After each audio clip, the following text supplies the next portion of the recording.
on the Freakacast news, want to make you aware that upcoming movies for the brand new year. Woohoo! We've got Iron Man 3 coming out on May 3rd. He fights the Mandarin. He does, who's not played by an Asian. In fact, he's played by Ben Kingsley, who a lot of folks will know from various other films. Most notable, the last film I know he was in with is that movie called Hugo, was made by Martin Scorsese. But he's done a lot of things. He's a character actor who does a really good job with different characters. But I think he's one of those guys who's like, I know that guy. I don't know his name, but I know that guy. Exactly. He is one of those guys. Following that, we have Star Trek Into Darkness coming out on May 17th, which I'm actually really looking forward to. If you remember back on our Star Trek episode, we both enjoyed the one movie that came out a couple years ago. And that's, we're both non-Trek fans. Yeah. So, plus I think, isn't the villain Khan? No. No? No. Sounds like him. Yeah, it's a new creation from what I understand. There were hints of the Wrath of Khan in the trailer, but it was imagery, not as far as dialogue. The villain is not Khan. That's what a lot of people were assuming.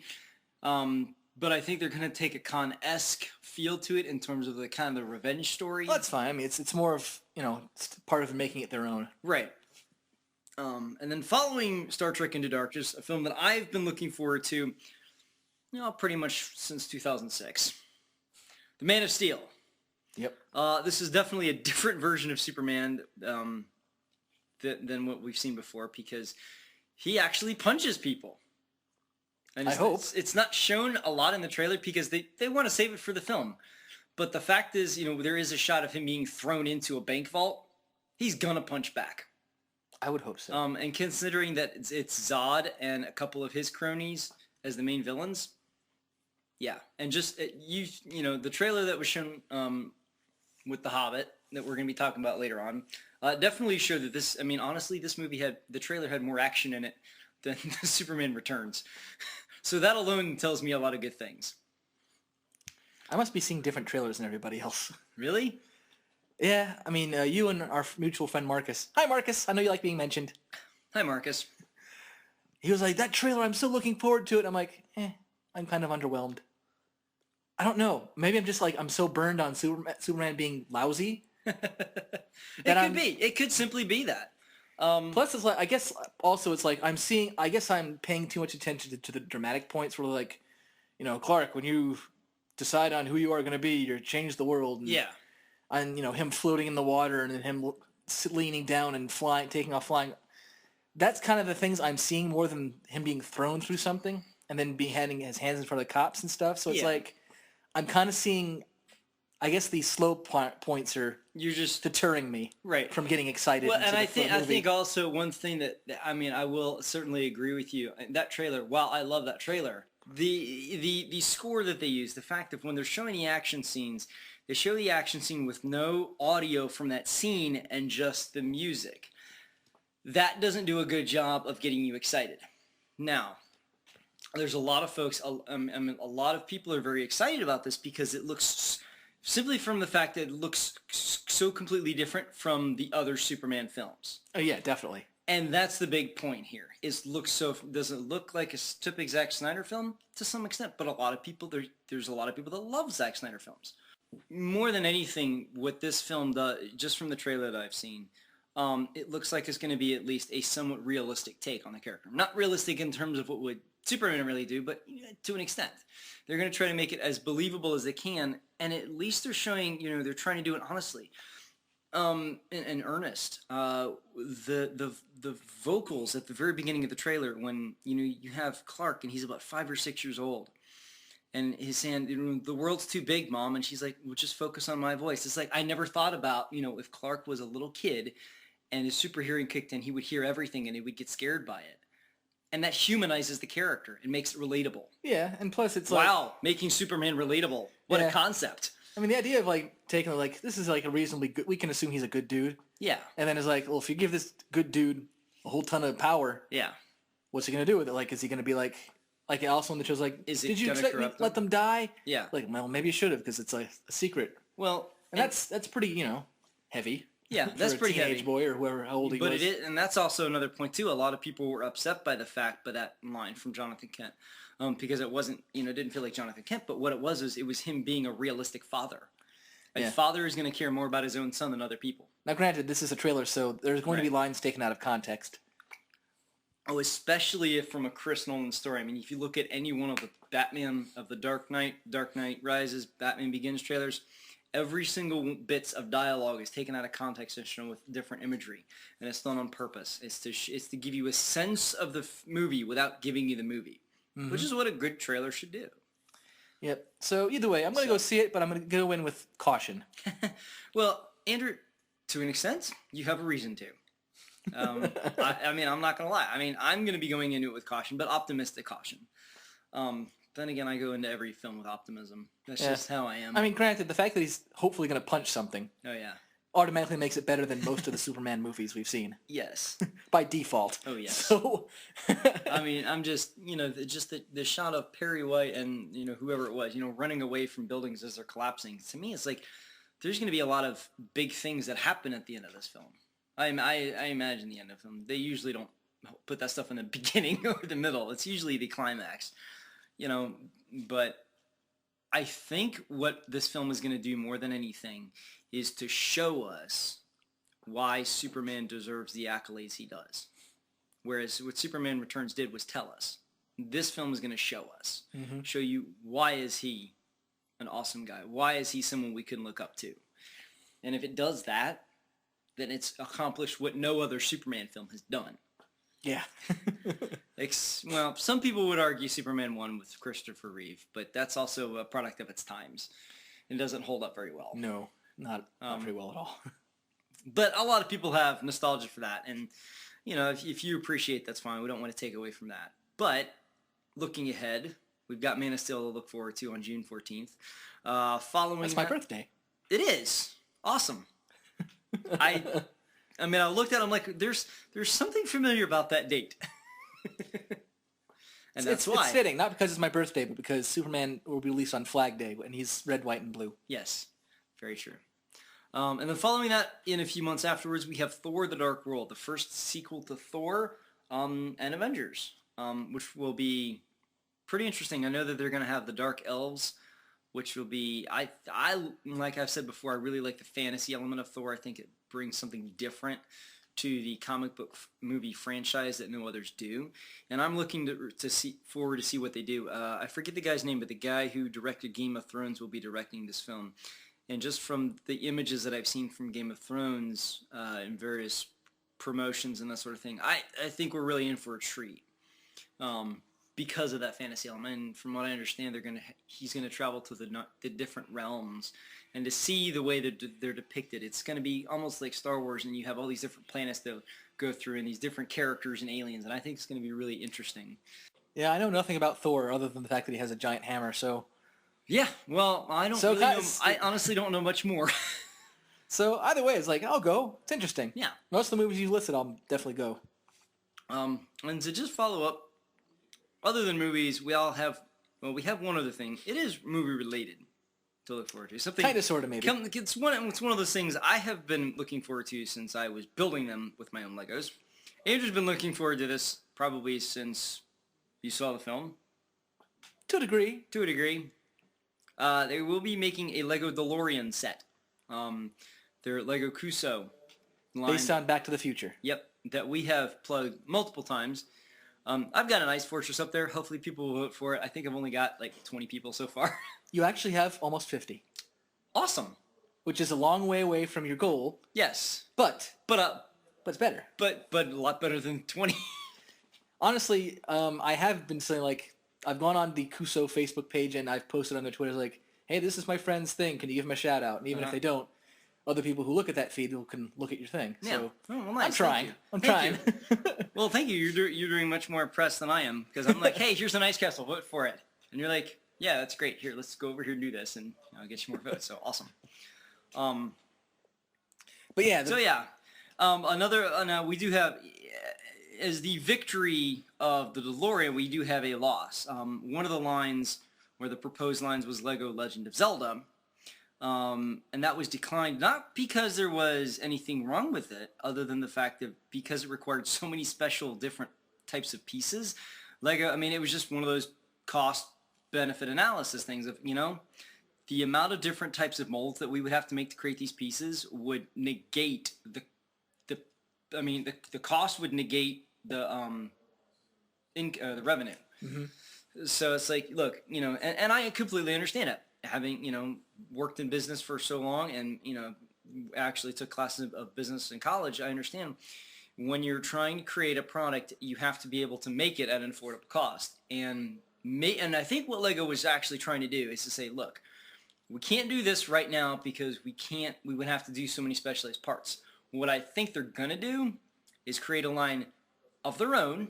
It's similar to Legend of Zelda, but works within the framework of the molds they already have created. That way, it's kind of a win-win.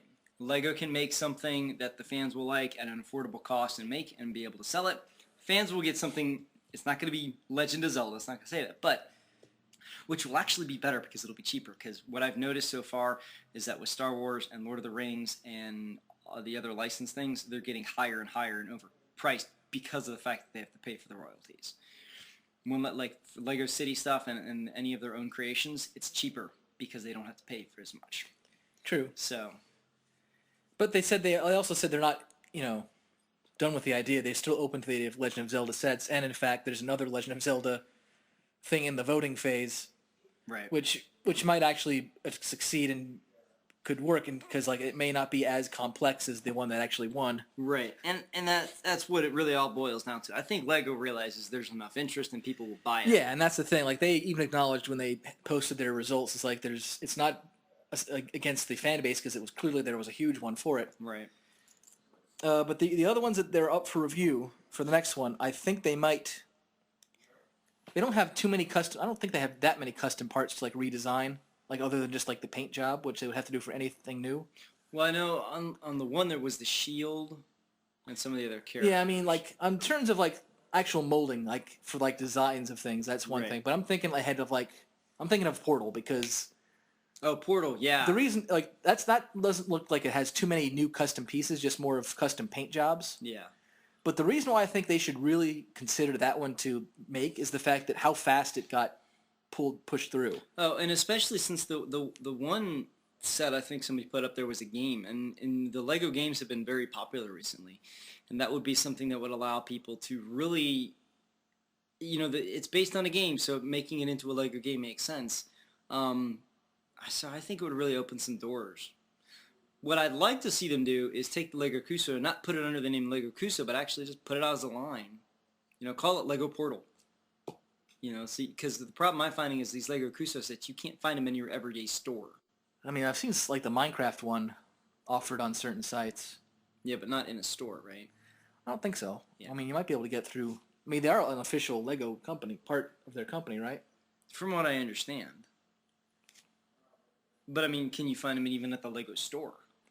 I don't know. Because I haven't seen it. I have to ask one day. I don't go in there all that much other than buying gifts. Which I appreciate. But I'm just saying, I mean, if you can't even buy it at a store, that really makes it difficult for people. Because if they had it on a shelf at Walmart, a Lego Time Machine DeLorean, how many people don't know about this Lego Cuso site? It's true. And but then again, how old is the site? Well, that's what I'm saying. They should put it on a shelf at Walmart or another retailer, or at least a Lego store. That way more people have the opportunity to even know of this product's existence. They might with the DeLorean. It's still so new. I mean, they might try. That's true. I hope they do. Because either way, I'm looking forward to it. And we've got a lot to look forward to in this new year. Yep. So, unless you have anything else to add, Andrew. Nope. That will do it for the Freakacast news. All right. In a hole in the ground there lived a hobbit. Not a nasty, dirty, wet hole filled with the ends of worms and an oozy smell, nor a dry, bare, sandy hole with nothing in it to sit down or to eat. That doesn't sound like a very fun hole at all. It was a hobbit hole, not a rabbit hole. A wabbit hole. A wabbit hole. Yeah. And that means comfort. I am looking for someone to share an adventure that I am arranging. It's very difficult to find anyone. And, I'm old. Yes, you are. I should think so in these parts. We are plain quiet folk and have no use for adventures. I can't read very well. Nasty, disturbing, Uncomfortable. Uncomfortable, yes, that was uncomfortable to say. Make you late for dinner. And you know what? You can call me a lot of things, but don't call me late for dinner. Okay, I won't call you late for dinner. Good. I'll call you Matt. I would much rather you do that. And I'll call you Andrew. Hi, everybody. Which is a lot better than when I call my brother. Who's also named Andrew. That's why it's funny. Mm-hmm. Anyway, in case you haven't guessed it, this is Freakacast. The Freakacast! The Freakacast! Coming to you through the speakers of your whatever. But not in 3D, because we don't have the technology yet. No, and we never will. Unless you want to make a donation, or, we could, throw out the Scrampster contest again. I'm not sure if this is a contest anymore, because maybe we should actually dangle a carrot. I don't know. The problem is we don't have enough funding for carrots. Not yet. Hey, maybe we should. Maybe we should just give somebody a free carrot. Carrots in the mail. It works for Bugs Bunny. Yeah, except, if we were trying to attract Bugs Bunny, it'd be a different thing entirely. Hey, if we could get Bugs Bunny on the show, that'd be awesome. It would be. Anyway. Depending upon if it ever works, I could probably arrange that. Well, there you go. So, there's another person I want to see if I can get on the show first. We'll go from there. Yeesh. Anyway, in case you haven't guessed it by the intro, today we're going to talk about The Hobbit. Massive spoilers ahead. Massive spoilers ahead. Repeat, red alert spoilers. Yes, massive spoilers ahead. The ship crashes. The dog is killed at the end. Exactly. The guy who has cancer no longer has, or he will die, but the woman will follow. I'm sorry, that's from the Notebook. I read the cracked article. We're about every, what's his face, Nicholas Sparks book. That's how they end. And he was a robot the whole time. No, it was all a dream the whole time, and he was a robot. Yes. A robot who dreams. I would watch that. I think it's called iRobot. No, it's not. I don't know. That movie we just described is not The Hobbit. No. But I just want to make sure, even though it's a 70-year-old book, I believe it's 70 years. Yeah, it's about 70 years. And the fact that they've made an animated film. And the fact that, it's been around all this time and it's been in popular culture. It's never really gone away. There are people like me that just found out about this book a few months ago. Yeah, so there are people out there who have never seen anything about it. They just kind of know it exists. Thanks to Peter Jackson and his wonderful efforts of getting this movie made that we're going to talk about, but we'll probably also talk about the book and deviations that they did and probably a little bit of the animated film because you're kind of familiar with that. Just if it comes up, we're not going to go over it's one of those things where I've had multiple people talk about like how it wasn't the exact same as the book. Mm-hmm. And it's like, dude, it's adaptation. That's like when I did take some film classes. Yep. I have a degree in it. And that's part of it. I've done my own independent film work. One of the script writing books that I worked with talks about adaptations and the fact that they're two completely different mediums. They're not going to work the same way. No, and what works on the page is not necessarily going to work as a visual. Yes. But anyway, before we get into that, because last time I noticed we kind of forgot songstowearpants2.com. Don't forget Andrew Huang and songstowearpants2.com. And he's got YouTube, and he does a whole lot of silly, wacky things, really entertaining stuff. Like the Nom Nom song. Yes.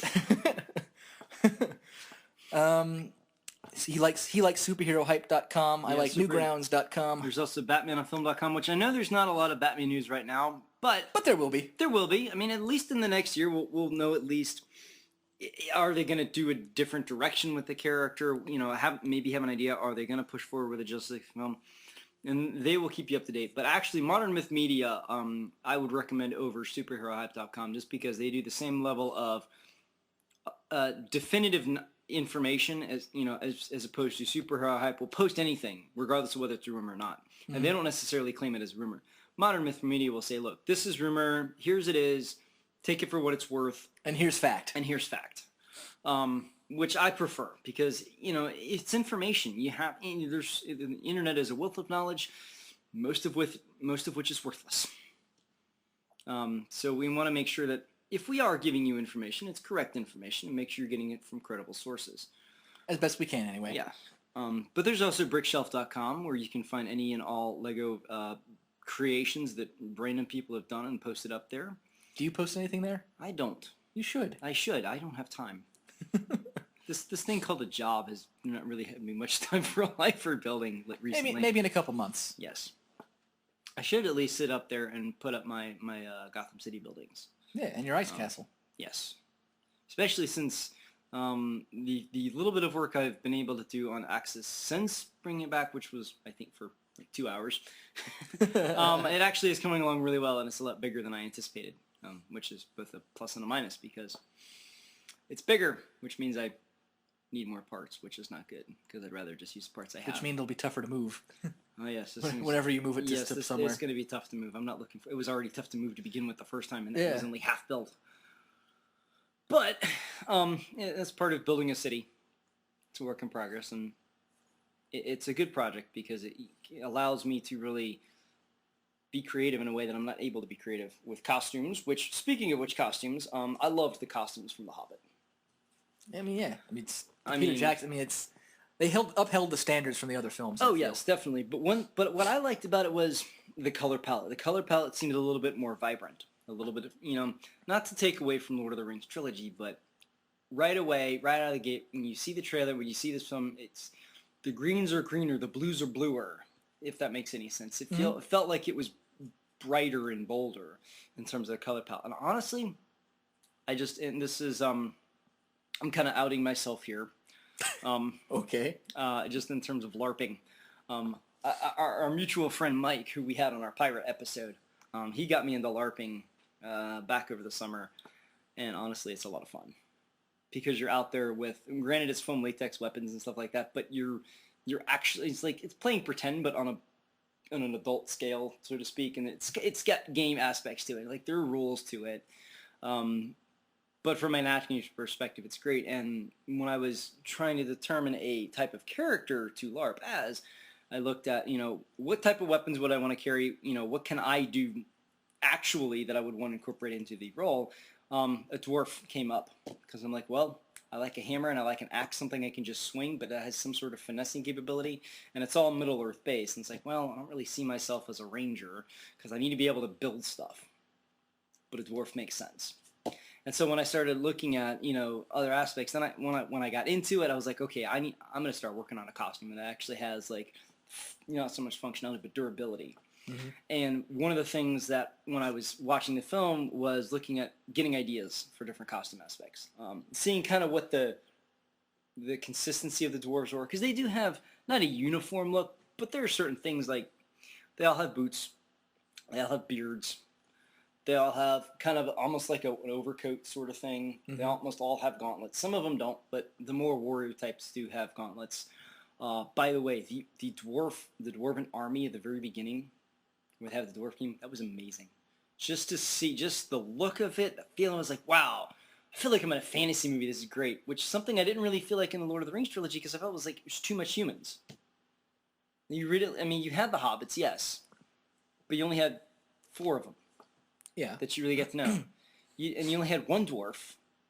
And yes, you had elves, but you really only saw Legolas most of the time. The most of the time in that trilogy focused on the humans and the orcs. Yes, you had the others, but it didn't feel as rich as The Hobbit. The Hobbit, you have all the hobbits, but it does focus on Bilbo. But you have the dwarves, you have the goblins, you've got the orcs. I think you got the dwarves. I don't know who else. I'm missing somebody. The trolls. Trolls, yeah. There's a lot. So I enjoyed the fact that it was a little bit more, I felt it was more rich. Maybe that's just me. I don't know. That's one thing I liked about it. I mean, I enjoyed the heck out of it. So, as I've said, I mean, it's one of my favorite books of all time. I've read that one. I read The Hobbit, no joke, at least once every year. Yeah. And I actually... For me, it's like a return to an old friend, It's like, good to see you. Yeah. Let's catch up. And I honestly, I can see that after having read the first 100 pages... So I'm a third of the way through the book.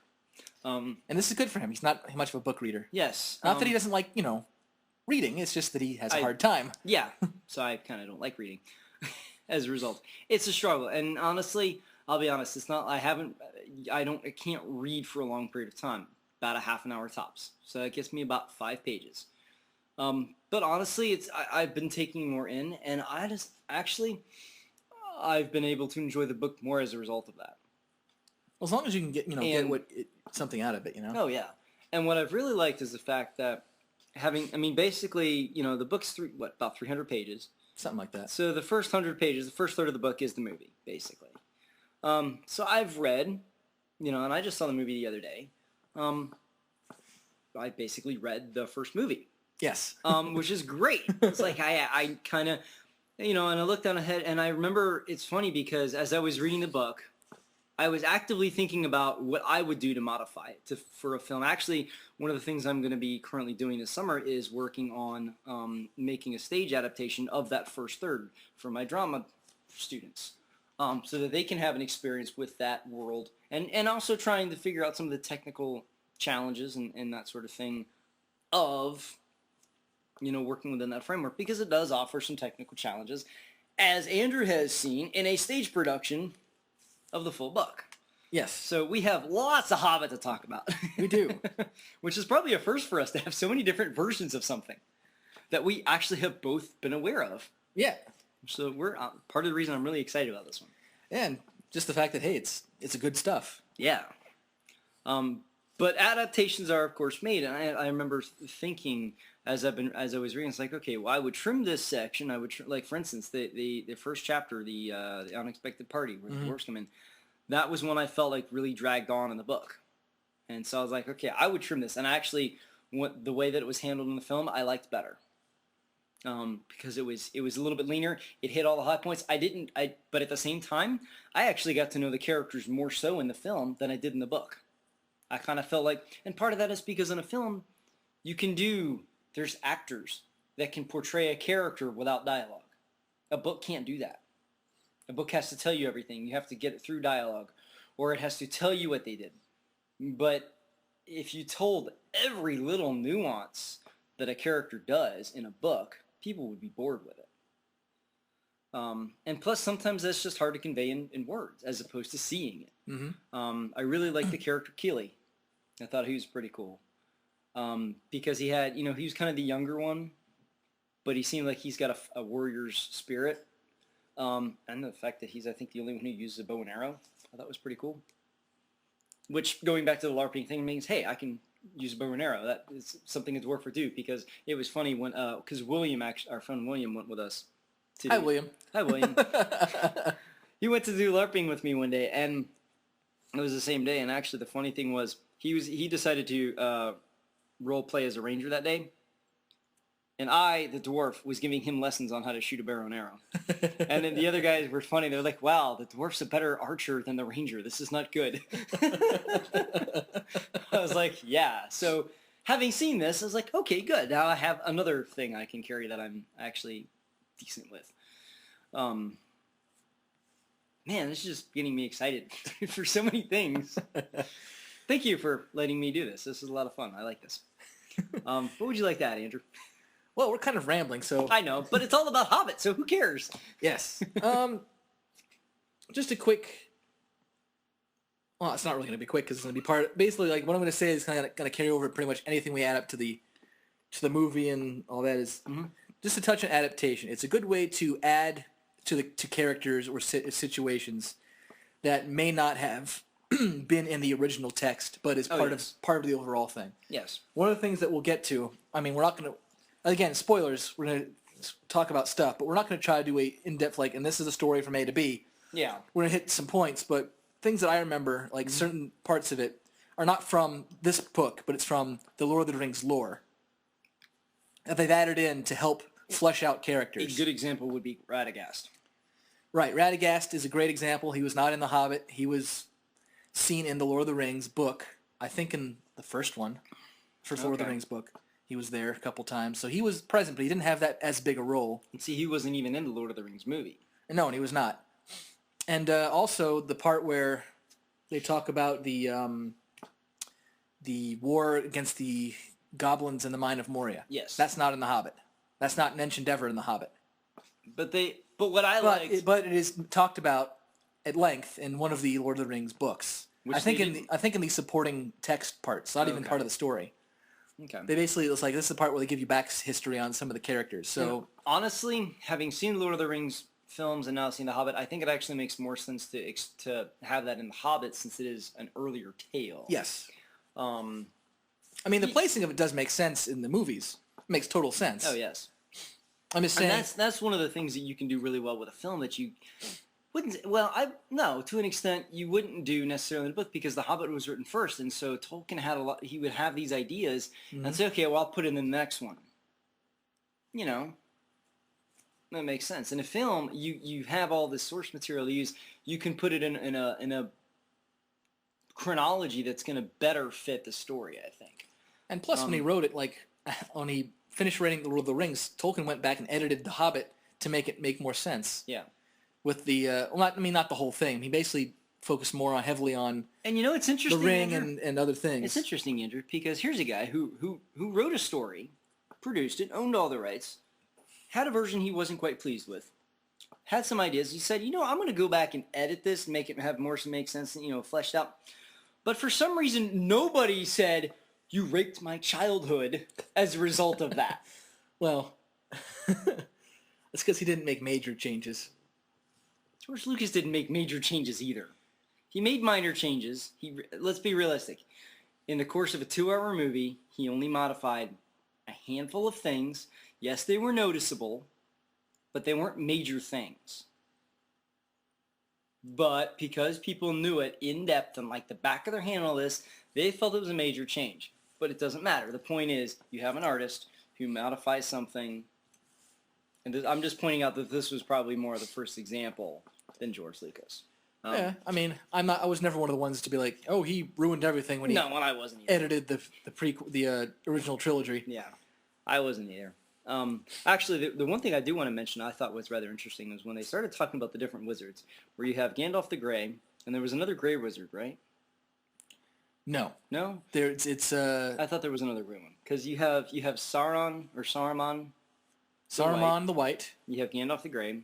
You have the 2 blue wizards. Mm-hmm. And you have Radagast the Brown. I thought, wait, is this like a karate belt-up system? Where they all have different robe colors? Because, Gandalf the Grey becomes Gandalf the White. Mm-hmm. It's like, and he levels up, basically. It's like he's got his new belt. So, like, does that happen with the others? Is Radagast brown because he's at the lower level? He's not quite ready to be gray yet? I think it just kind of depends on their overall importance. Well... and the role they take. Yeah, and with Radagast being more of the woodsy guy, the brown made sense, but at the same time, I couldn't help but think it just felt like a karate belting system. I mean, if they don't... I've only read The Hobbit and the Lord of the Rings trilogy. That there's other stuff, but I couldn't tell you all much on that. I mean, even the fact that they said, oh, and there's 2 blue ones, I don't remember who they are, is because they're barely mentioned and not that important. Okay. They're there. It's just... they're not mentioned in the Lord of the Rings. They're mentioned in some other text that I don't recall. I know they existed. Yeah. And that's kind of it. So the fact that they say, have the line in there is kind of nice. Yeah, well, and not only that, but it's like, wow, it's nice to see other wizards than just Gandalf and Saruman. Because, they're cool, but it's nice to see others. So, it's just like, oh, because, he talks about his order, and it's like, but there's only 2 of you. For the longest time, it's like, it's not really an order if there's only 2 of you. But whatever. And then you see Radagast, and you hear about the others. It's like, okay, 5 guys. Well, we know that's a burger point. Maybe that's how it is.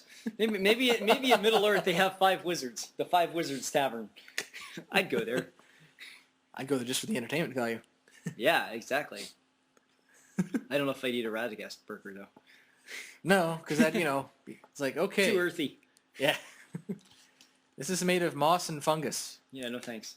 I'm a vegetarian. That's not the point. Then don't call it a burger. Exactly. And really, I mean, would you really want to eat something that's called Radagast the Brown Salad? I wouldn't. Yeah, no, me neither.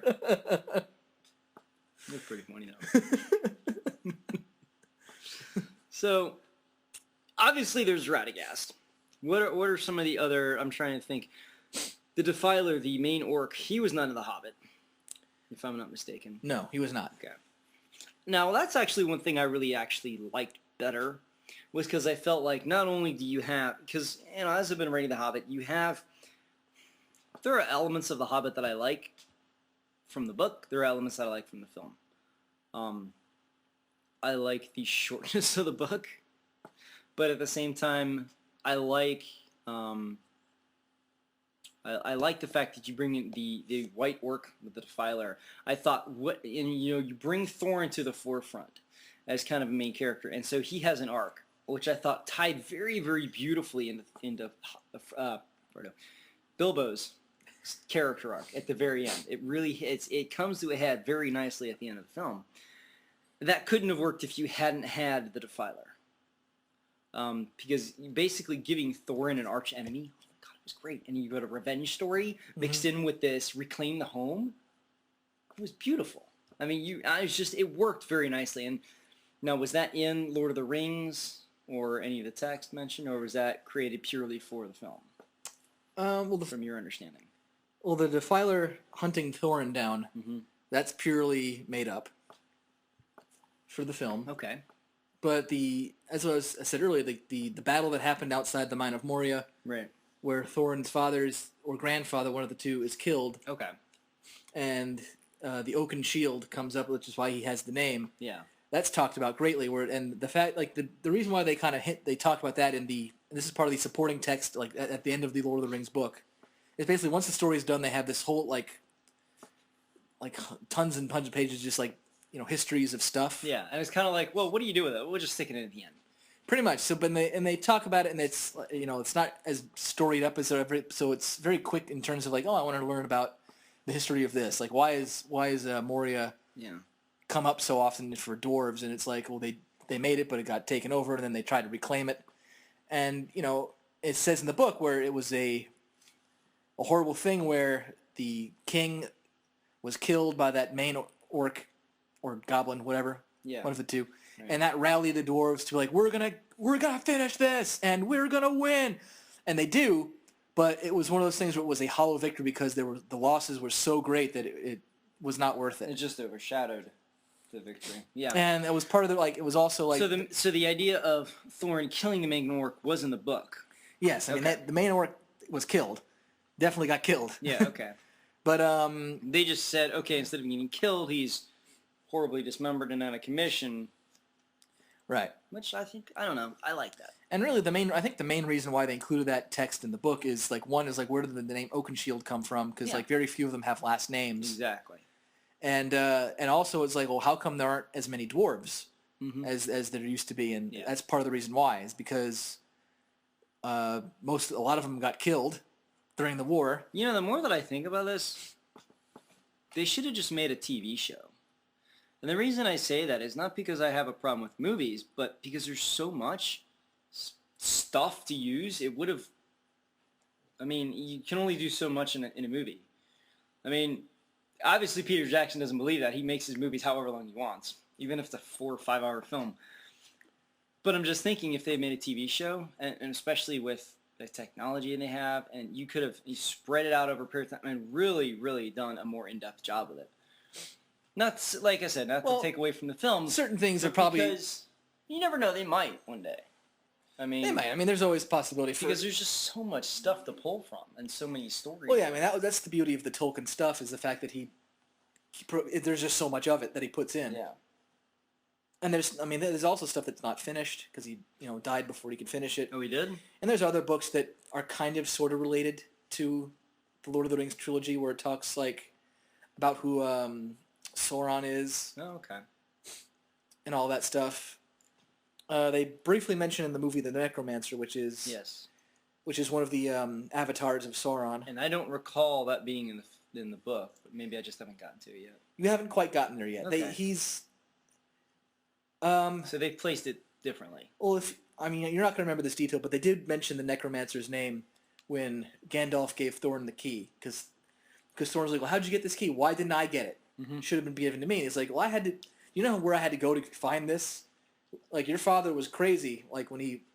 Like, out of his mind and loopy when I found him. Like, he was no help for him. And, like, where was he? He was in the Dungeon of the Necromancer.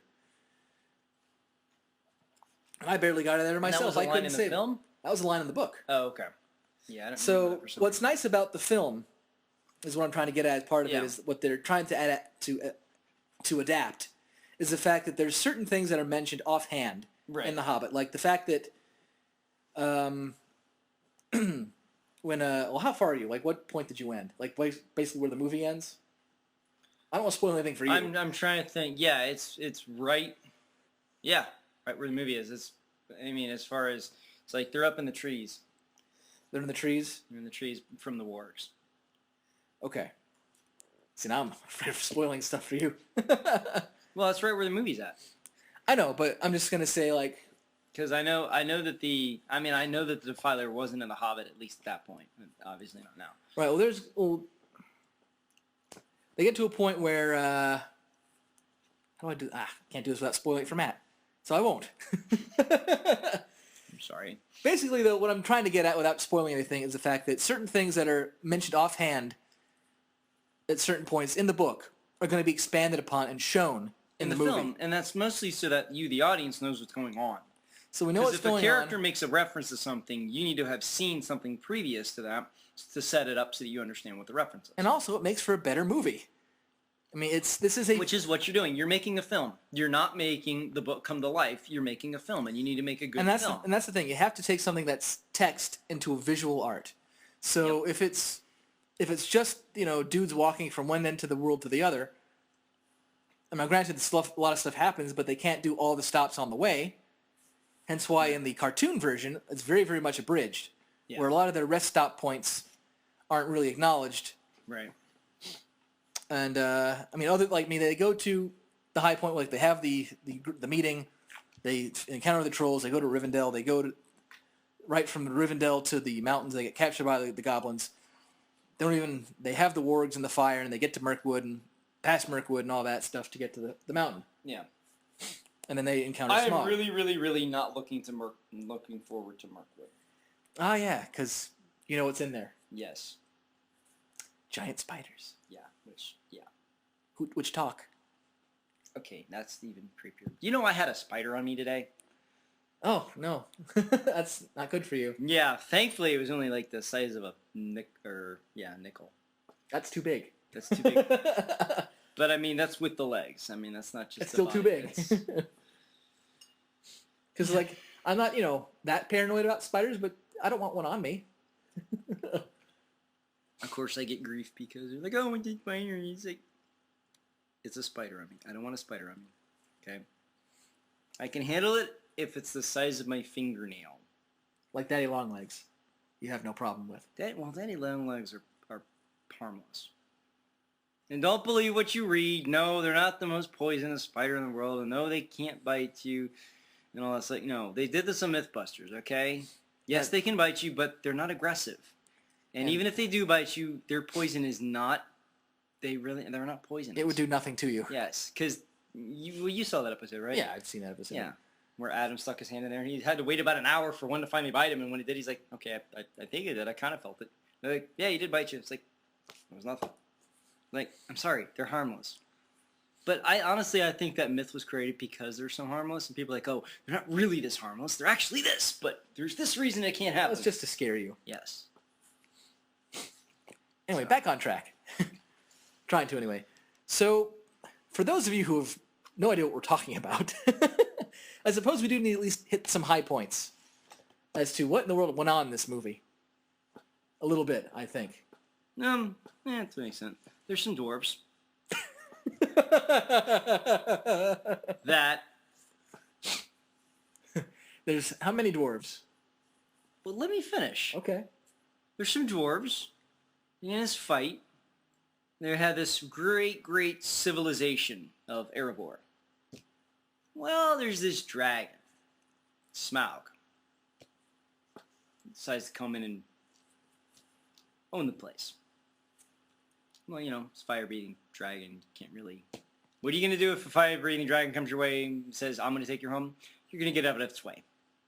Or die, and they... we're not really a fan of death, so they decided to just get out of his way and leave. Typically, dragons don't ask. They just kind of do. Exactly. So if the dragon has the common courtesy to say, hey, I'm coming in, you might want to leave. You should probably leave. Yes. Because you are crunchy and taste good with ketchup. And he can deep fry you. Or just incinerate you and, Incineration. I'm good. No, I'm not. Thunk.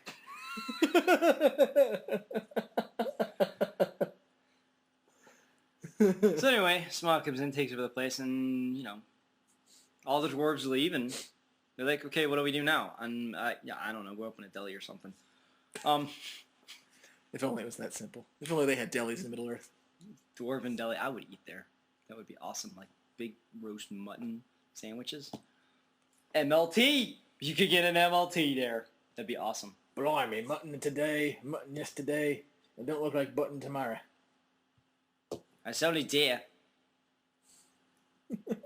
I'm sorry, it was horse. Pony, that's what it was. I don't know. I'm. You know this better than me, so I'm gonna be leaving you hanging here with some lines. But anyway, what was it? Oh, dwarves. So Smaug got up in their grill, you see. Exactly. So and Smaug took their bling. And took their bling and their crib. I'm sorry, man. No, this is great. I love this. And the dwarves are like, WTF, man? We're just gonna leave, and when we gotta find a new crib. But we be back, y'all. Exactly. Yo. And they're like, okay, but if we're gonna do this, and see, but them elves, I thought they were our homies. Yes. They ain't our homies. No, they're not their homies because they're like, whatever, you guys deal with that on your own. The dwarves like, what the? Whatever, dude. We got this. We don't need you. Elves are like elves before dwarves. Exactly. That was awesome. We need to make that a t-shirt.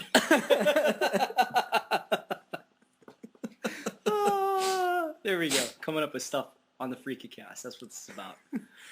Just have a list of things like, stuff before, like elves before dwarves, pigs before swine, or what was it, pearls before swine. Yeah. And then the... Why so low, Han? Yeah. Another great one.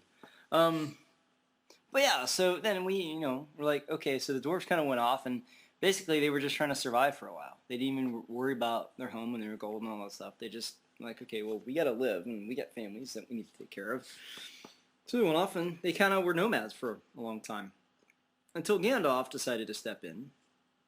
Let me interject for just a second. Okay. What's nice about it's not nice in terms of like it's an awful thing to happen, but it's very relatable to have something come in and wipe out your home and force you out. I mean, that's something that in recent events we can relate to. Oh yeah, and especially with the dragon being basically a force of nature. That's what a hurricane is. I mean, look at Sandy. Mm-hmm. I mean, that's what it did to a lot of people.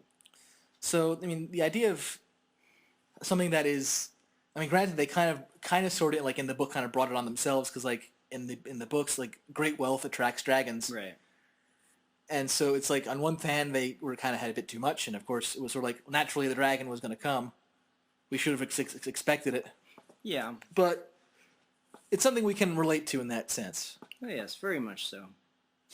And the dwarves had to relearn. I mean, they had to relearn how to make their way in life. They went from being these great craftsmen to miners and workshop people and all that sort of thing. They kind of felt degraded because like, man, I used to have this, awesome crib and, all this great bling and, make this cool stuff. And now I've got to, freaking dig a mine for a living. It's like... It'd be sort of like, I was once the head of a mega firm, had my own stuff, and now I'm flipping burgers at McDonald's. Exactly. It's exactly. I mean, because really, like how like the skill level of the dwarves, like in making things, is how come they made like magical toys and armor and weapons, like beyond the skill of anybody, and then they had to go to doing just common blacksmith work. And if you go back to the costumes, part of the reason the dwarves' costumes were so detailed.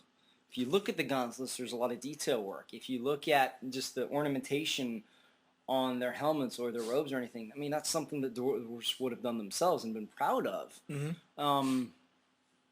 And that's what they can show for it. That's how they would demonstrate. And they're craftsmen. They're artisans and that sort of thing. And that's what they were great at. And that's why they were able to amass such great wealth, is because they would do a lot of trading, and they would do, yes, they would obviously dig for gold. If you've got a pit, you're going to dig, and if you find gold, you're going to keep it. But, that's part of what great wealth is. The way they depicted the Dwarven king, with just the very ornamental crown and the robes and everything, they built that. So to take that and have to, you know, basically, as you say, flip burgers by digging in a mine, well, that's just degrading. Mm-hmm. But, you know, they had a friend in Gandalf. And Gandalf's one of those guys that comes in and say, you know what? I'm going to help my homies out. I don't care who they are.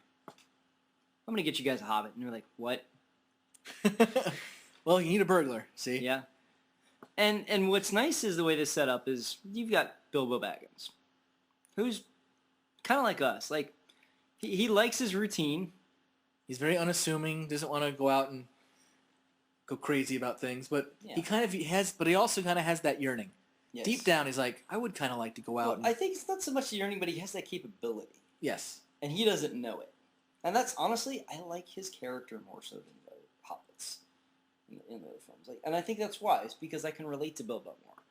Like, he is kind of more that, it's like, I just want to do my thing here and enjoy my crib and, you know, let that be that, you know. But what Gandalf does is he comes and says, I'm looking for someone to share an adventure with. Whether you want to go on or not, you're coming with me. You just don't know it. So then, you know, so Bilbo kind of says, no, go away. But in a nice way, he says, good morning. Never thought I'd be good morning. By a Baggins. But, you know, and the way that they depicted in the film was great. You know, the first one, Dwalin comes in. Mm-hmm. He's like, where's the food? You know, he goes over, just starts, I mean, Bilbo's got this nice spread. He's like, I know you're not a fish person, but it's a really tasty looking fish. You know, he's got his vegetables, he's got everything. So he's like getting around, enjoy this really, really nice meal. Like, he's worked so hard to prepare himself for. This dwarf just comes in and like kind of crashes the place and starts eating his dinner. But Bilbo, being a hobbit, is very respectful, very hospitable. He's going to say, sure, gladly. But, you know, it would be fine if it was just one. Yeah, But then there's another one, and another one, and another one. And 13 finally get the 13 show up, and you're like, and then they start, and one of the great songs when they start singing about, you know, that's when Bilbo Baggins hates. Yeah. Which I remember reading it, and I'm like, wow, this is great. Just like how they're making fun of him and stuff. And of course, one thing that the book can't do is two things at once. What a film can do great is show you multiple things at once. Well, the book obviously isn't telling you while they're singing this that at the same time they're doing all these fancy putting the dishes away. Right. The film does a great job of that.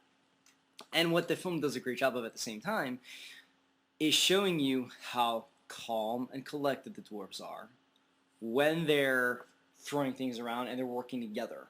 I thought that was something that was really great to show while they're singing a song, while you're getting so much of the character of the dwarves in that one thing. Mm-hmm. And as I've mentioned before, I like films that can do a lot in a short amount of time. This is not one of those. Well, this is one of those films. Yes, it's a long film, but they do a lot. 3 hours. But they do a lot. Yeah, they do quite a bit in that amount of time. It never once felt like it dragged on. Actually, in fact, there was a good time. I will say, you know what my only problem with this film is? It stopped. Yeah, I kind of had that when I was leaving. Because I saw it again, another shout out to Mike. I saw it with Mike the same day I saw his Hobbit performance. So I had a double dose. I was telling, like, as we were leaving, I was like, you know, if they had the rest of it showing, I would have stayed. Yeah. Because, like, when we were leaving, I was like, honestly, dude, it did not feel like it was all that long. Because I was totally, and that's a good sign of a movie, because, like I didn't notice the time was going by. I was totally engrossed. Yeah. And I would have gladly have stuck around for another 3 hours. Oh, yeah, easily. I mean, I would have preferred it to have been a little bit shorter, but at the same time, you don't feel like that much time has gone by. It's like, it's paced well, and it's paced well because the slower moments are few and far between. They're enough there so that you can get a breath and so you can focus on what you need to focus on, but it's not overwhelmingly slow.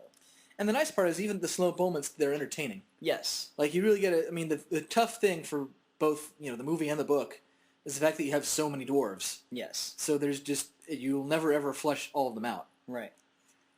So the fact that we get what we can with each and every dwarf. Oh, yes. And kind of get a feel for them is a good thing. And so it's part of the reason you're able to actually start to, I mean, by the end of that film, you at least know 3 or 4 of the dwarves. Like, you can pick them out. You know what their characterizations are. And you know what? We still got 2 other films to really get to know these characters. Right. So, you know, the complaint that there's too many dwarves is like, one, it needs to be, because It makes sense. It doesn't make sense if there's not enough dwarves, because that's part of the reason why they have Bilbo, because he's the lucky number. You know what my dad's complaint was?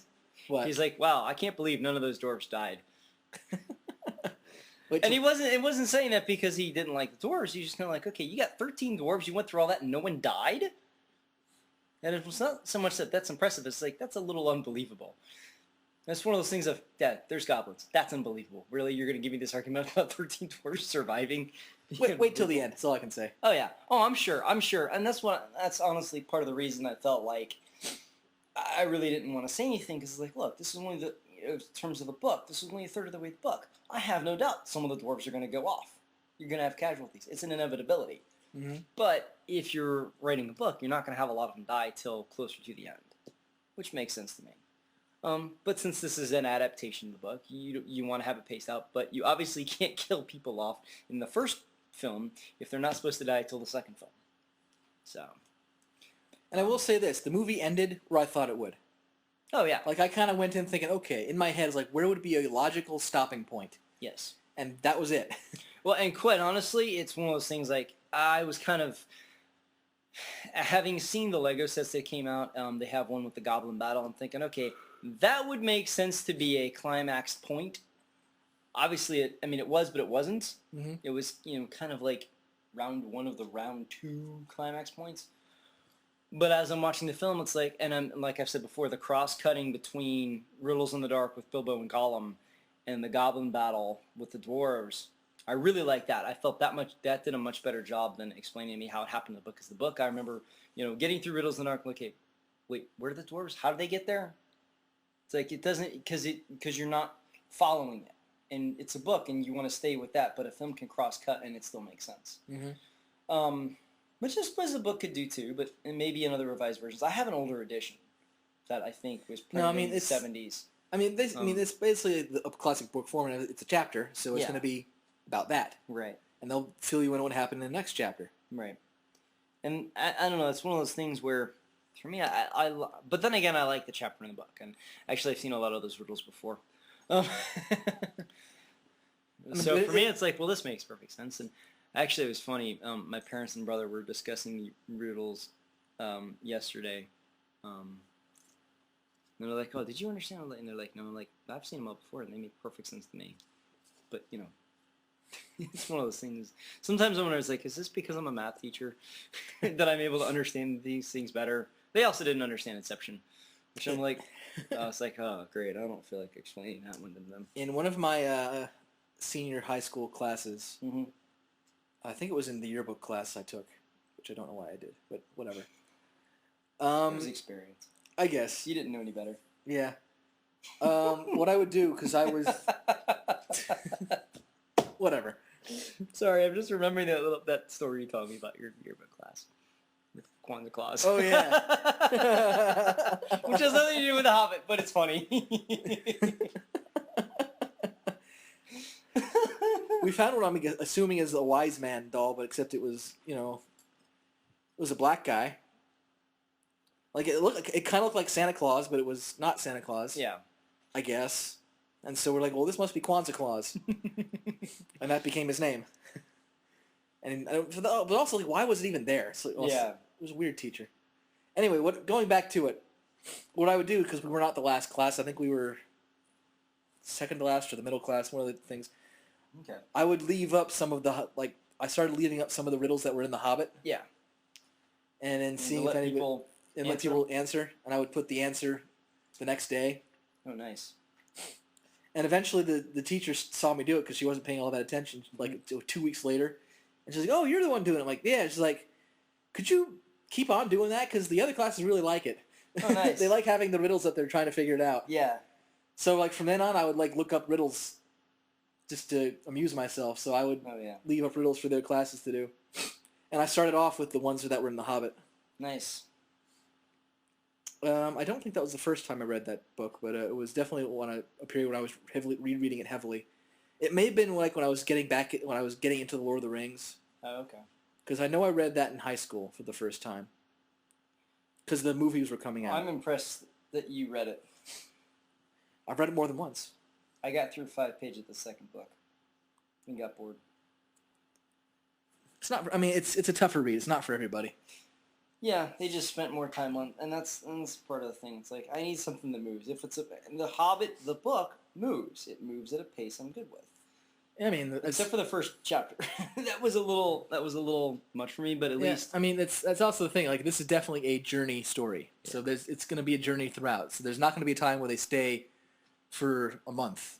Yeah. Or so. Like, they'll stay in long periods of time in the Lord of the Rings. Like, and they had to stay here for X amount of days or weeks just to rally the troops and stuff. And it's like, well, that's fine and good, but yeah, I know you're trying to tell us exactly what's going on, but move it up a bit. Yeah. But again, the tone of that series is different too. It's a lot more grim. This one is a lot more lighthearted in general. Yes, that's actually one thing I really liked. I liked the humor. I mean, I know the Lord of the Rings films have humor in it, but I felt like this had more humor in it. I mean, I really like the Bilbo character. Just, he himself was not necessarily funny, although he could be, but when he would say certain things, it would come across humorous. Well, I mean, they got the actor playing was a funny guy to begin with. Yes.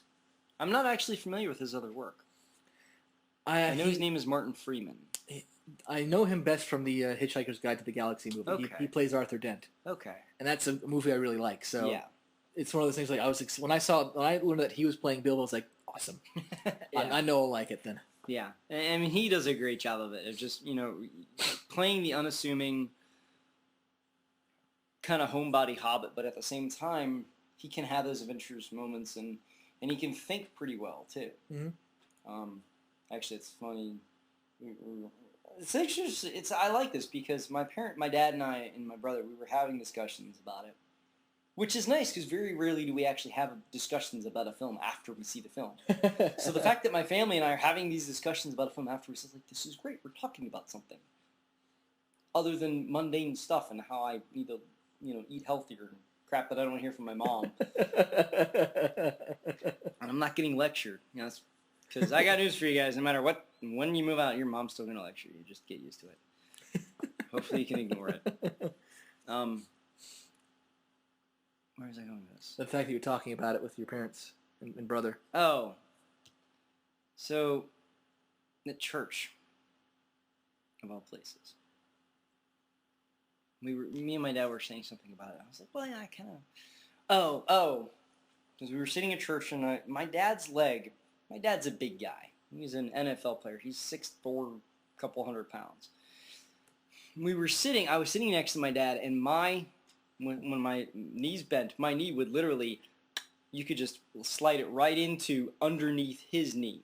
And it's like this entire leg over my leg, and I'm just like, I know that I'm smaller than my father, but I didn't realize I was that much smaller. He just looks at me and kind of like an orc and a hobbit, or an orc and a hobbit, right? I'm like, well, I think of myself more as a dwarf, and he's like, you're more of a hobbit. I'm like, I'm not sure how to take that. It's like, how so? He's like, well, you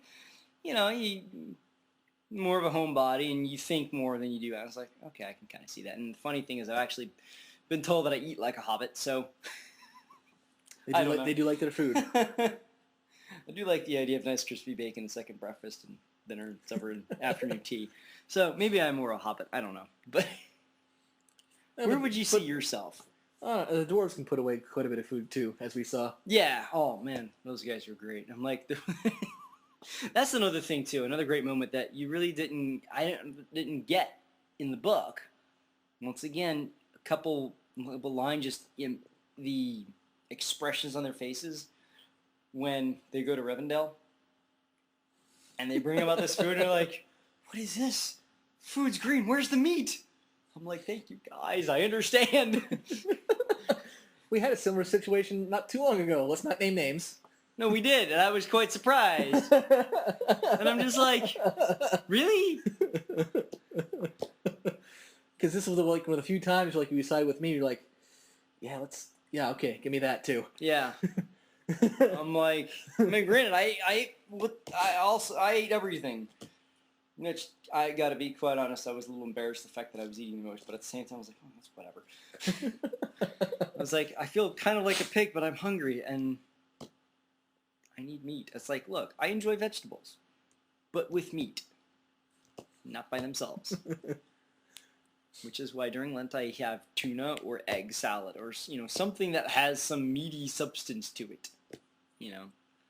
I can't do a lettuce sandwich. I'm sorry. It's just. Yeah. I mean, granted, I like lettuce, but with things in it and meat. I don't know where I would see myself. I guess. I mean, I'm hairy like a dwarf. That's true. You could probably grow out a really awesome beard if you wanted to. I probably could. I know you probably couldn't get past the itch phase, but I don't know.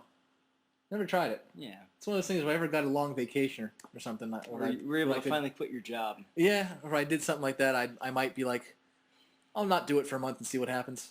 Just to be like, and here it is, just to say like, look.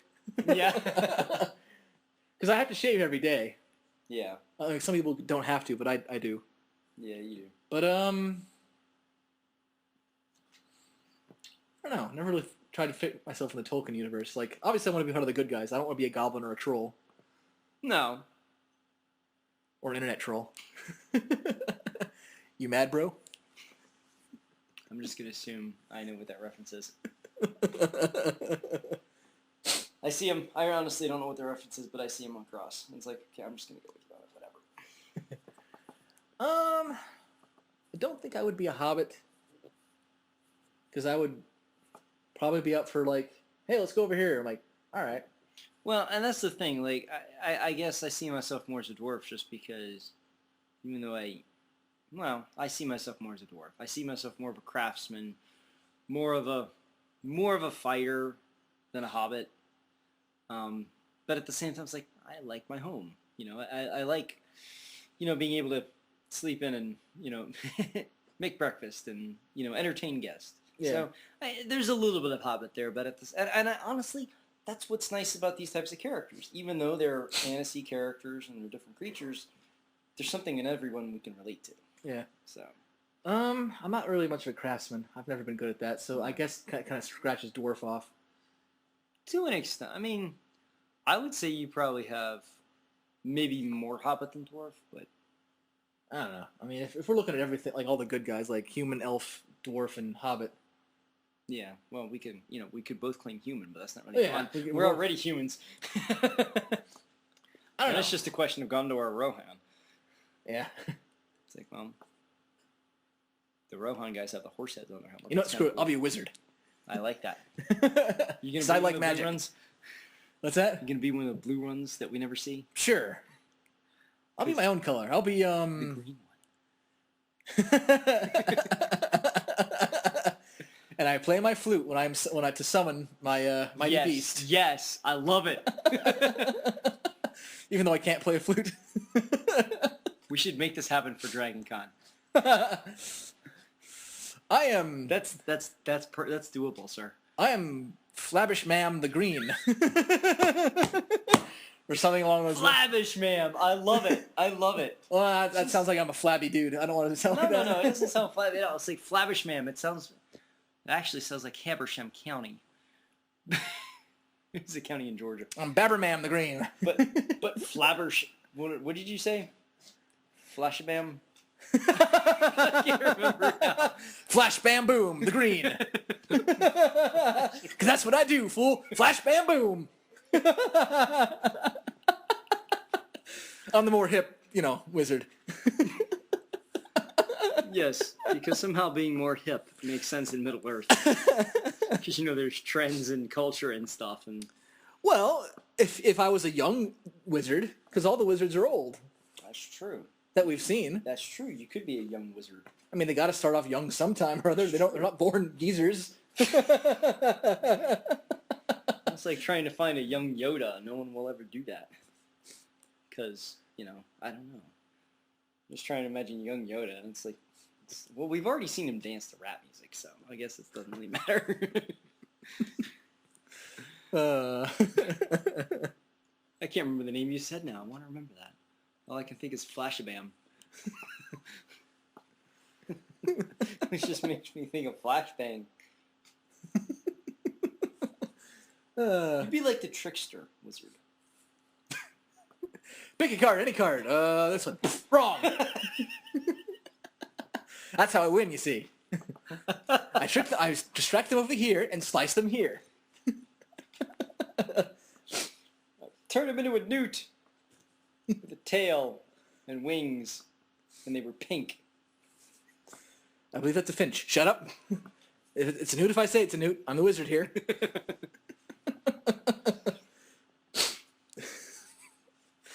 They don't have anyone like that in Lord of the Rings. Which is why you'd be that character. I mean, they have Tom Bombadil, but he's kind of... What? But he's in Lord of the Rings. Tom Bombadil? Yeah. That sounds kind of like Flashy Man. Well, there's a reason why he's not in the movies. Okay.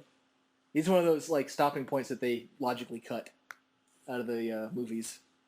What do you mean? Well, in the Lord of the Rings books, Mm-hmm. When Frodo, Merry, Pippin, and Sam go through the forest and are being chased by that first ring wraith. Right. Before they meet Aragorn, before they get to the town of Bree? I don't know, but the end of the Dancing Crony. Yeah. Okay. Before they get there, they get lost in the woods and they encounter a dude named Tom Bombadil. Okay. And they're also attacked by a living willow tree. Again, this is probably why the stuff is being cut out of the movie. It's an angry willow tree. No, like the Whomping Willow from Harry Potter. Which Kinda. actually I saw a post from somebody, claiming how Lord of the Rings and The Hobbit was ripping off Harry Potter. I thought that was pretty funny. But that may have been simply wise because they didn't want to have it too much. But also the fact many that Tom Bombadil's kind of silly. Okay. I mean, he serves a purpose in the book because they had that point. But the thing is, like, if you cut that out, you just had them being chased and get to Bree. Yeah, It would still work. I mean, granted, like they encounter stuff and it works within the book. Right. But that's also something that was kind of like even Tolkien himself when he was asked about it, he's like, I thought it'd be fun, but it's not super important. Yeah. In terms of like you could probably, if we did something else, it could be cut. Yeah. Or something along those lines. Oddly enough, there's a video game I used to have. I don't have it anymore. It was like the official official video game of the first Lord of the Rings movie. Yeah. And they actually included Tom Bombadil because they tried to make it closer to the book. Okay. So what color is he? Oh, he's not actually a wizard. Oh, well, what is he? Is he just a guy? Again, this is probably why it was not in the movies. I guess he's technically like a demigod. Okay. Because Frodo gives him the Ring of Power just because he's like, let me see it. He's like, okay. And Frodo's like, why am I giving this to this dude? And he puts it on, nothing happens. And they're like, wait, what? You're still, he's like, yeah, because this ring holds no power over me. Oh, okay. And basically, he's like, from what they describe and kind of get, like, he is the, like, Lord, Ruler, God of that section of Middle Earth. Yeah. But not anything else, so he couldn't, like, go to the, basically, like, why don't you take it and throw it in the fire? He's like, that's not part of my realm. My realm is here. Okay. Yeah, I could see why. Because it doesn't add anything. I mean, that and, like, the way they describe him in the book, he's kind of ridiculous. Yeah. Looking and sounding, because he's, he comes up and he's singing all the time, so it would have not worked in the film.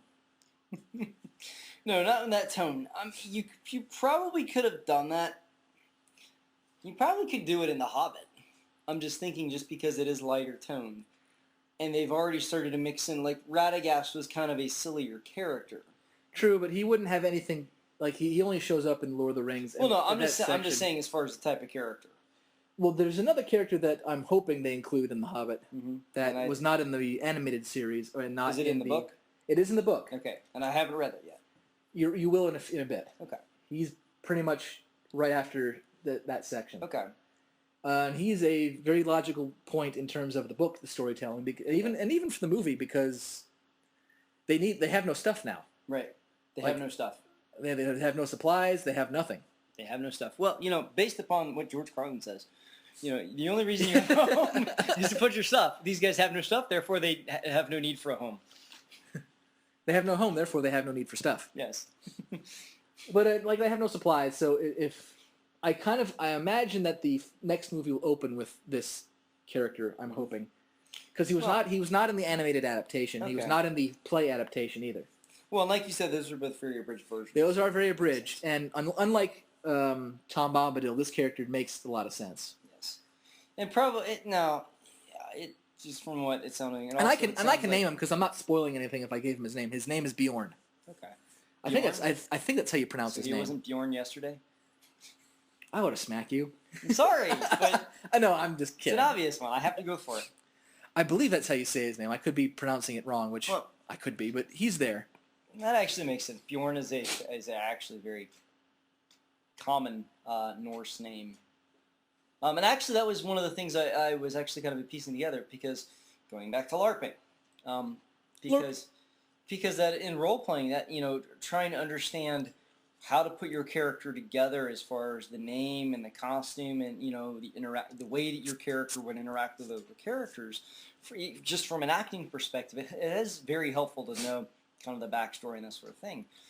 Knowing after talking to our mutual friend Mike that the dwarves were kind of, the way Tolkien kind of created the dwarves, which is a combination of kind of the Norse cultures and as well as the Celtic cultures. Thorin, whose father was Thrain, whose father was Throwan. They're all derivatives of Thor. Mm-hmm. This makes sense. So to have a character, which was from Norse mythology, Bjorn is a classic. I forget. I think it's Norwegian name. That would make sense. So now I'm going to. I don't know. I'll read it and find out myself. Yeah, I mean, you're right on the verge. So he's right. He's coming up very soon. But I'm at least kind of putting those two pieces together. It's like, okay, I would have an idea where Tolkien might be taking this character just based upon the name. I'm probably wrong. I don't know, but maybe an idea. There might be some Norse aspects to it. I don't know. I don't know enough about Norse stuff to tell you. I'm learning as we go along, basically. But you can see a lot of the Norse. Actually, it's really interesting when you look at the costumes of the dwarves, especially in the film. I will say this, like it's definitely one of those things where it stands out in the book just because there's certain things that happen during that time they're there. Yeah. That you're like, okay, this is very different from a lot of things. So right. I can see where they might do something different in the movie. Just to make it fit within the tone of the film. But then again, they did have Radagast having a sleigh pulled by rabbits. So then again, maybe not. Oh, I have to say, we had a good, I saw it with my friend Sarah, we actually had a good, it's a kind of a laugh, but almost it's like, okay, we're game. We've seen them, in action. They're big rabbits, they're fast rabbits, but still, it's like Santa Claus with rabbits, which we laughed at. It's like a woodland Santa Claus with rabbits. This is oddly amusing, but I'm good with it. And apparently for all you UK TV fans, that was apparently a former Doctor Who playing Radagast. Okay. Well, I'm sure there's a lot of American fans that would know. I cannot tell you. No, I'm just saying a fan of UK television because isn't Doctor Who I guess BBC. UK, yeah, BBC. Yeah. A lot of people watch Doctor Who. I know more of Doctor Who just from references my students tell me than from actually watching the show, which is kind of weird. I know he's a dude named the Doctor. He has a sonic screwdriver. He has a police station thing as It's called a TARDIS. He has that. It's basically a time traveling device. Yeah, an interdimensional traveling device. And that's all I know. And there's more than one Doctor. I know that too. But I think we're at the 12th Doctor right now. I don't know. Something like that. But yeah, I know nothing about Doctor Who. But I've seen an episode. It's an interesting concept. That's about it. But yes, I enjoyed a lot of The Hobbit. I think probably my favorite part was the end of the film. Not because it ended. Not because it ended. Not because it ended. Let me clarify. Like I said before, my biggest complaint with this film is that it ended. Which I honestly did not think that I was going to be a complaint. I know you sent me a text or something. Not a text, like a message, saying, "Well, how long was it exactly?" And I'm like, "Well, it was 2:50, but with trailers, it was a solid 3." You're like, "Oh, that's what I was afraid of." Yeah. Like you were like nervous of that. I was like, "No, it was good." And like, I don't know. It's a lot of that. I don't know if I can handle it. So I'm kind of actually delighted that you're like, I could have kept going. Yeah. I mean, and part of it was the fact that having read the book and at least knowing the high points, and that's what I was looking for. Like going into this one was like, okay, I did. I think this was the first time I've ever approached a film like that, of having read the source material and saying, okay, how would I adapt it from my taste? And let me see how this has been adapted. And honestly, it was adapted very much the way I expected it to. I mean, the unexpected party was trimmed down because it needed to be. It was. I mean, a larger section of the book than I felt it needed to be. But they got all the exposition out of the way. You got all the characterization of the dwarves explained and taken care of. I very much liked the fact that they focused in on the dwarves having to reclaim their home as opposed to regaining their gold. I felt that was much more I can get behind them. It's like, because look, it's gold. It's like, I understand it's precious metal, but really, it's gold. I mean, don't go after your stuff. But your home, that makes sense. You want to fight for your home. Yeah, I mean, it does kind of go hand in hand. I mean, they definitely want their home back. They want to avenge their loss against Smaug. They want to reclaim their own, but right. And so they definitely want to have their home back, but the treasure is definitely part of it, because they want to go back. Like, hey, we were rich once. Yeah. We kind of want to be rich again. And I think what the film does a great job of is explaining to you that it's not just the fact that it's a handful of dwarves after their gold. They're really trying to rebuild their entire civilization. Mm-hmm. And to me, that's a goal worth fighting for and worth going after. But the high points of the trolls, and honestly, what I thought was pretty cool was after if you see Fellowship and Bilbo's talking about to the little kids, and they're and they spent so much time arguing about how to cook us that eventually the sun came up and turned them all to stone. I'm like, I had no idea what they were referencing, and as I'm reading The Hobbit, I'm like, oh, this is what they're referencing. This is pretty cool, and then seeing how it happened. There is a scene in the first Lord of the Rings. Mm-hmm. They don't talk about it, but it's the fact that it's there. Yeah. There's a point where they at that point are with Aragorn, mm-hmm. and it's when they're outside and they're still being pursued by the Nazgul. Yeah, them. There's a section where they're camping underneath the stone statues of the trolls. Oh. Like they're literally camping where they were. Oh wow. And even in the actual book, they say they stumble across it. And at first they were like, there's trolls. And at first they're really cautious, but then they're like, it's daytime. Why are we being cautious? And at first like, we're forgetting our history. These are the same trolls. And at first, like, Merry and Pippin, who at first thought Bilbo was just making stuff up, they're like, okay. Yeah. He was telling the truth, because here are these stone trolls, exactly where he said they would be. Yeah. Which is, I didn't catch that, but I'll have to go. It's definitely in the Lord of the Rings movie. Yeah, I'll have to go back and not in the extended version. It's in the normal version. Yeah, I haven't seen Fellowship in a while, and actually, but it's also like I said, they don't talk about it. But it's just the visual is there. Well, that's really all you need sometimes. Yeah. But I liked how it was done. One thing I thought, and they did cut it out of the film, I was okay with, because it felt kind of out of place in the book, quite honestly.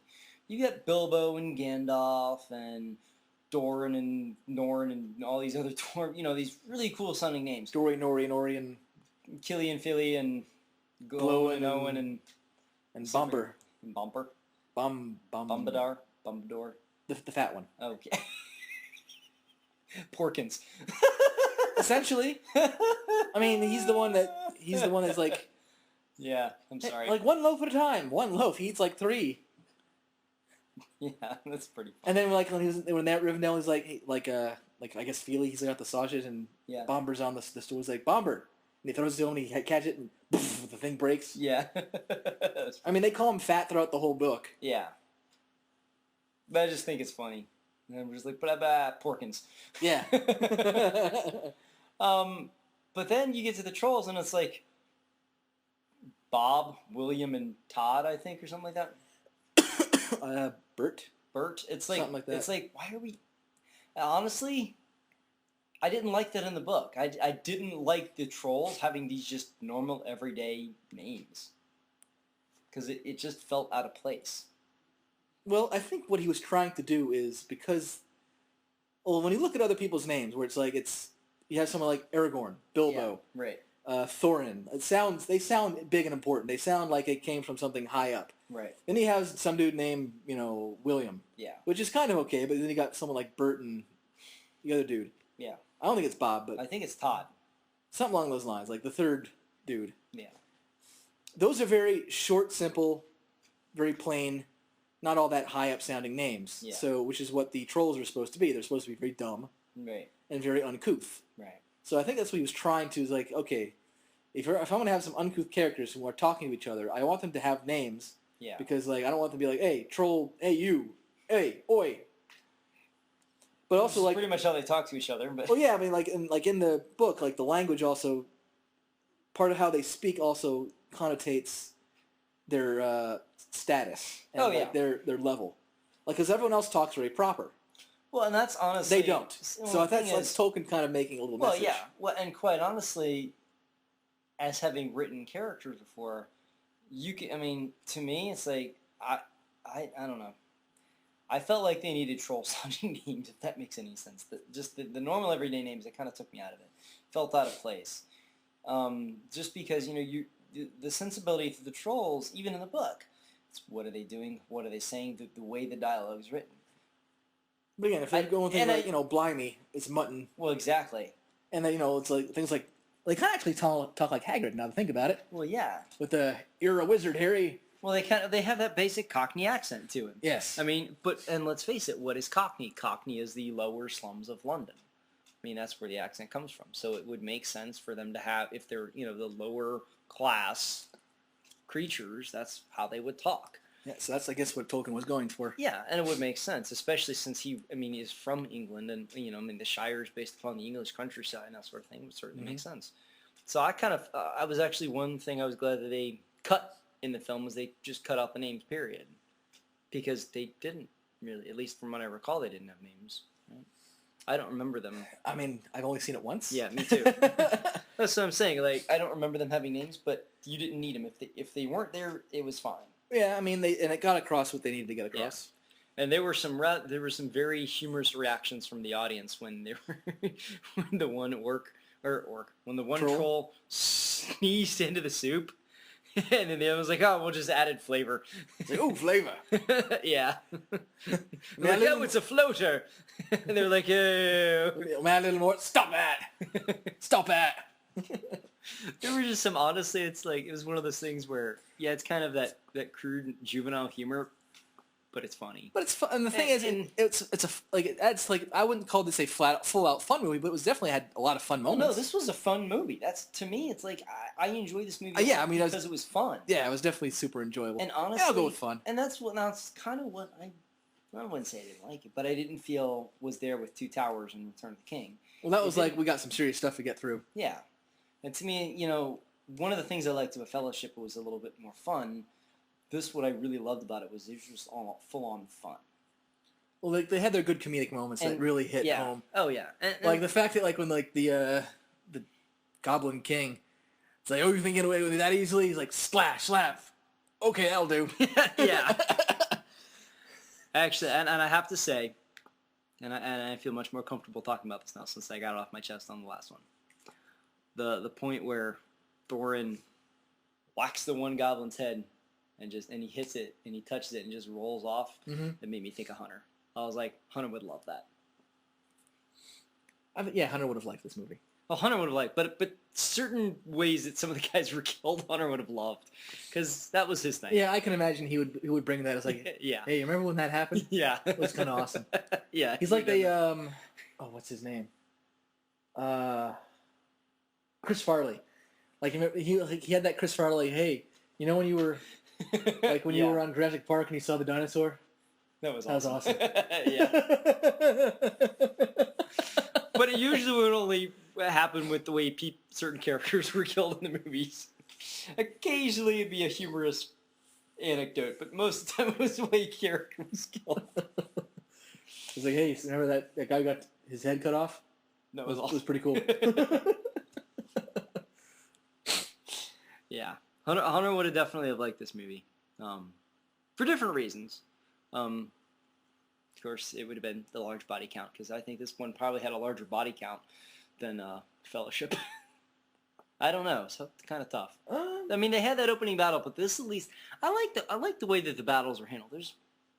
I don't know. I just felt like the way, not so much the numbers, but just the way it was shot felt a little bit different.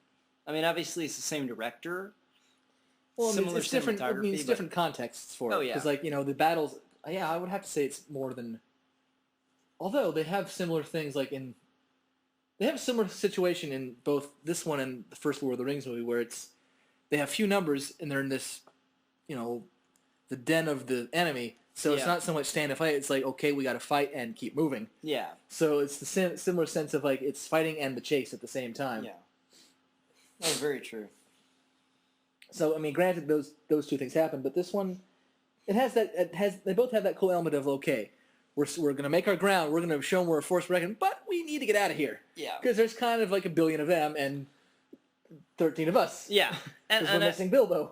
And I will say, while I enjoyed the Goblin battle, there was only one part of it. Well, I'll say, not so much that I didn't like the way it was portrayed in the film, but I would say it's the way it was shot in the film. It's primarily when the dwarves are really kicking into high gear and they're just plowing through the goblins.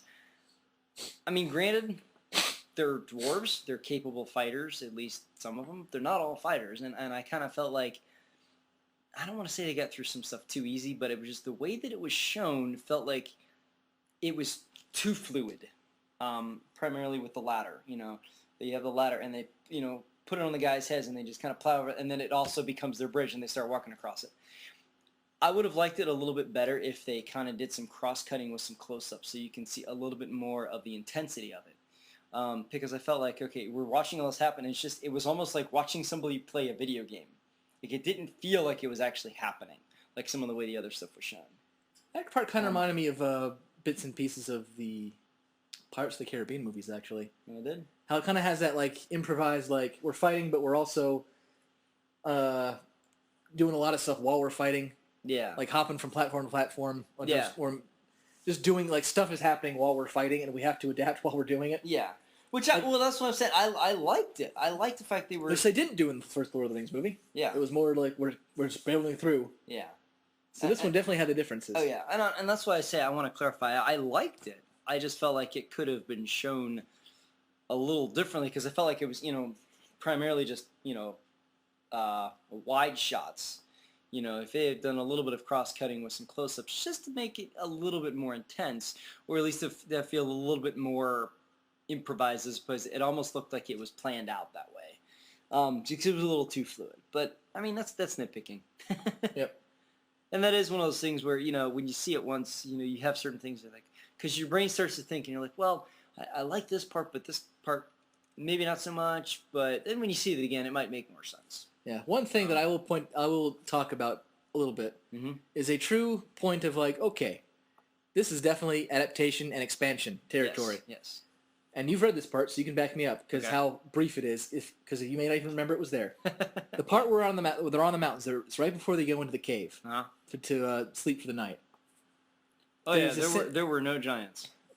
They mention them briefly, like in a sentence or two in the book. They're mentioned, and that's it.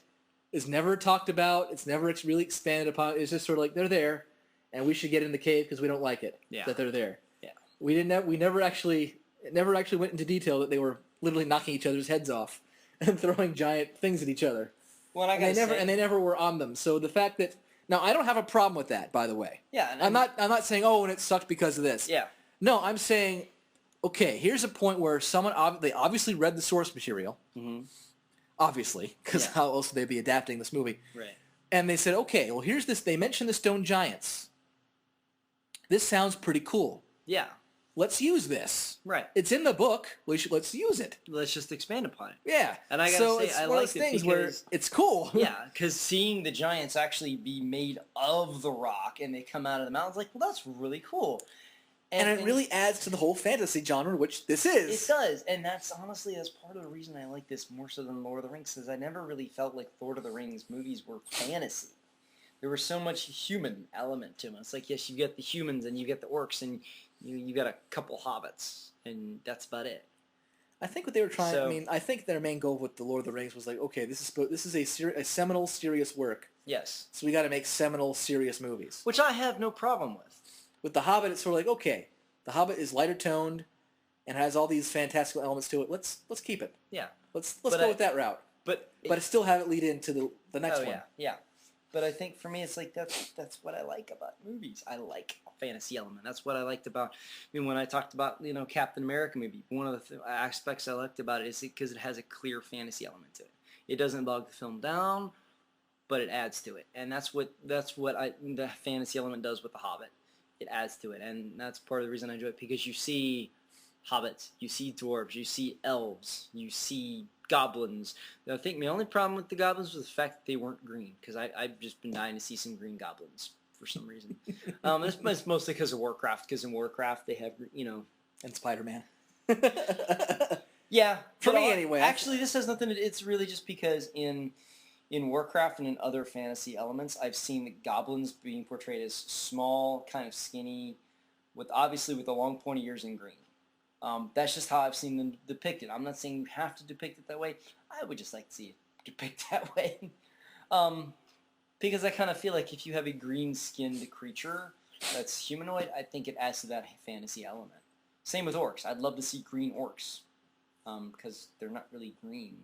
Actually, I don't know what color they are in Lord of the Rings or Hobbit, because you can't really tell, because they're almost always shown at night time. So it makes it kind of tough.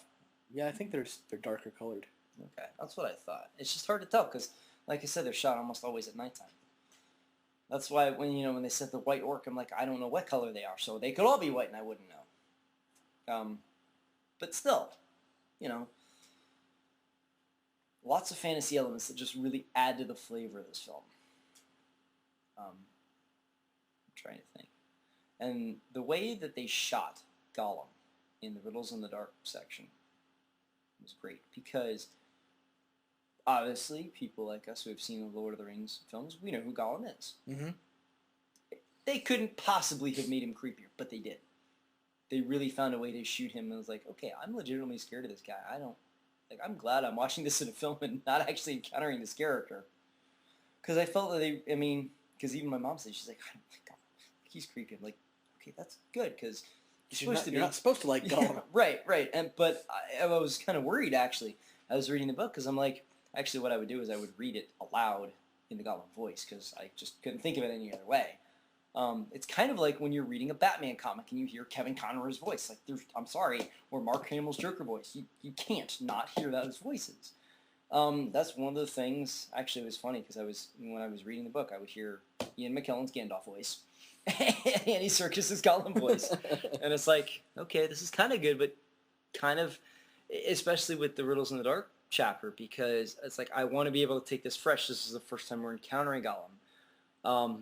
And they blew me away, honestly, in the film. Like, the way that it was shot, showing his eyes just being these glowing things and, almost hollow. It's like they legitimately made him creepier, which I thought was great. And that's not something that you necessarily are adapting from the book. You're just saying, okay, we need to make him show creepy. And that's what a good film does, is it portrays a character in a way that the source material wants you to portray them.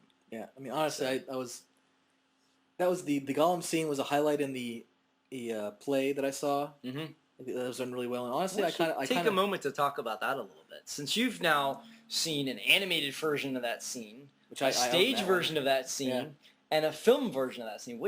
How would you? First of all, which one of the three is your favorite? I'm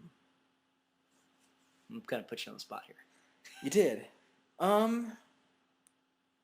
It's tough, because they each have their merit. Okay, what did you like about the animated version? And we're just talking about the Riddles in the Dark scene. It's definitely one of the points where they are really spot on. I mean, not that the animated version is bad. I think it's pretty darn good. Right. It's not perfect by any stretch. Right. But it's pretty darn good. Mm-hmm. That's definitely one where they take their time. They let it happen as it happens. You do kind of get the... Gollum he looks weird, but I guess it's just because I don't think they've ever tried to physically adapt him before. Yeah.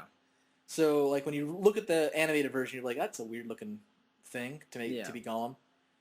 And, doesn't it look more like a fish or something? Or a frog? Kind of like a frog.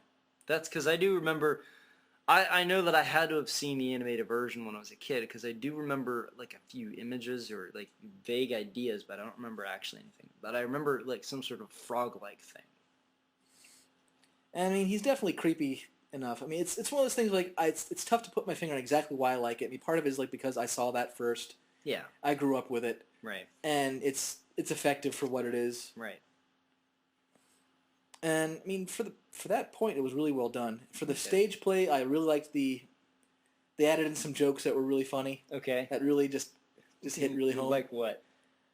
Oh, I can't remember the first one. The first one was really good. Because it was like, because like, I think like Bilbo was like, who are you talking to? He's like, well, myself. Need someone to talk to. So, it gets lonely. I think that was it. Yeah. It gets lonely here. And then like and the other joke he put on was like well, no, I eat fish and I eat goblin. I was like, you eat goblin? That's awful. He's like, it's an acquired taste. That's pretty good. Yeah, and and what was cool is that they showed on the stage is they had it really dark, which it should because he's in the pit, and they gave him these rimmed glasses that had lights on them. Yeah. So you had that lamp-like eye effect on stage, and it was really cool. Nice. And the way he moved around was very Gollum-like. Do they do a voice similar to what is used in the films? Or do they do their own thing? They did a similar thing, but their own thing. Like, they had, like, this is clearly a creepy, demented person. Right. And they, talk kind of, like, low and kind of like this. Mm-hmm. So they kind of go sort... They don't mean... Because, like, the Gollum in the movies has a more... My precious! Yeah. If it loses, we eat it whole. Yeah. Where it's almost a more of a... Or they go deeper with it. Yeah. Or middle of it. I mean... And in the, it's almost higher and deeper at the same time. Yeah, in the animated one, he sounds more like a very depressed thing. Oh, okay. Like he has more of a, my precious does not know what it is. I'm giving it a weird accent, but it doesn't actually have that. But the tone is right, I think. For some reason, Gollum in the animated version sounds like an Italian mobster. Oh, because he's like a, what's a good line from that movie?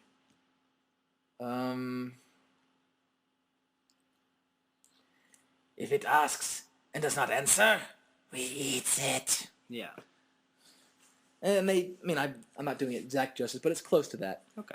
So I would say, and of course the movie version, which I wish was longer, honestly, because I liked it that much. Yeah. Because they cut out a couple riddles. Did. But again, it's like, well, it's a movie. They kind of have to move it along. Yeah. And a few gets the point home. But it's sort of like, oh, man. They did what, about 4 riddles, I think? I think like 2, at least 2 each. Well, yeah, that's what I'm saying. 4 riddles total. 4 or 5, maybe. Which, I mean... Which is a lot. And the thing, and the only reason I say, I wish it was longer is because I was really enjoying the scene. Yeah. Yeah, you do. And honestly, I think that's one of those scenes where you do need to move it, and you don't want your audience to be bored. No. And I think that's one thing people forget. It's like when you're reading a book, it's you, and you know what you're able to withstand. And, if you're like me and you get to a certain point, you're like, okay, I'm just going to put the book down. You can do that. And in film, you can't do that. Yeah. You got to keep it moving. Moving right along. So you like the animated version partly because of the nostalgia factor, but it's the fact that Gollum's portrayed a little differently than we've seen him in other cases. Mm-hmm. You like the stage version in terms of the portrayal of the character, the added humor, and the effects. As far as, and we're just talking about the scene, obviously we know Gollum previously from Lord of the Rings films. Mm-hmm. What did you like about the film version scene? Oh, again, they were able to add some humor to it. Because because I saw it on both nights, I keep having the idea of, like, who are you talking to in my head? Yeah. But I don't think he actually asked that in the movie. I don't remember if he did or not. But the fact that they kept the whole idea of, like, he's got a, you have Smeagol and Gollum talking to one another. Yeah. And you have that treachery of Gollum where he's, picking up a rock, even though he's like, ask us the question. Yeah. As he's picking up a rock, he's like, I'm going to kill you anyway. Yeah. And the fact that you have the humor, like that Bill was like, was like, fair enough. Yeah. You can eat me if I lose, I guess. Actually, weird. It was really funny because right before he says that, there was a good handful of people in the audience and were like, okay, We're like, what do you say to that? And so when Bilbo fires back with fair enough, we're like, we knew what he was going to say. Actually, there was a couple moments when I was watching this film where I was able to guess the next line. Is that a good thing or a bad thing? I took it as a good thing, actually. I know some people get really upset if they can guess what's going to happen and it happens, but for me, it's kind of satisfying. It means that I'm smart enough to figure out what's going to happen instead of being clueless during the entire time. I guess it all depends what it is. I mean, there's a line in the first X-Men movie, which it was like you can tell it's coming, and it's one of those. Well, here's the thing. I'm gonna clarify my thoughts on that one, just real quick. Do you know which one I'm talking about? Yes, I know exactly which one you're talking about. So what happens to a frog when it gets struck by lightning? And I wasn't even thinking same thing that happens to everything else. I'm thinking, what? And then she says it, and I'm like, that's it? That was pathetic. Yeah. It's like... It's a weak line regardless. Well, it's a weak line regardless, and it's kind of like, regardless of whether you're expecting it or not, it's a weak line. It's like, really? Come on. Like, you're about to zap this dude. You can't think of anything else to say. Yeah, and it's like, how about not say anything? Just... take your top off. I don't know. I mean, at that point, it's Halle Berry. I mean, come on. But just go watch Swordfish. Exactly. Because, well, actually, she did a much better job in X-Men 3, I felt. But she took her top off in Swordfish. Well, exactly. With Wolverine, so yeah, go him. Thank you. Now I have that image in my head. You're welcome. I'm not. That's not a bad thing. It's just that I'm gonna forget about the Hobbit now. By the way, if you're underage, we didn't tell you anything. I know this is a family show, but we didn't say anything bad. We said nothing at all. Nothing happened. There's this movie called Swordfish. And Halle Berry's in it. That's it. Yeah, that's it. and the dude who played Wolverine. And John Travolta. And John Travolta. In a much better bad guy role than Battlefield Earth. Yeah. Yeah. Which you should never watch. Or you should, and be like, okay, what not to do when making a sci-fi fantasy movie? Well, don't make it... Don't make it stupid, unless you want it to make it stupid. Well... No, because, I mean, if you want to make something bad on purpose, that's one thing. Yes, like Plan 9 from Outer Space. Well, that wasn't really bad. That wasn't bad on purpose. That was just bad. Because there was no other way to make it. Yeah. But, back to The Hobbit. Isengard. Which isn't in this movie, but... Well, technically it is. It's somewhere. It exists. It's just it's not important to the story. But it's really not important to the story. Well, the very next year, he made a dildo head Dennis with a specialist attitude.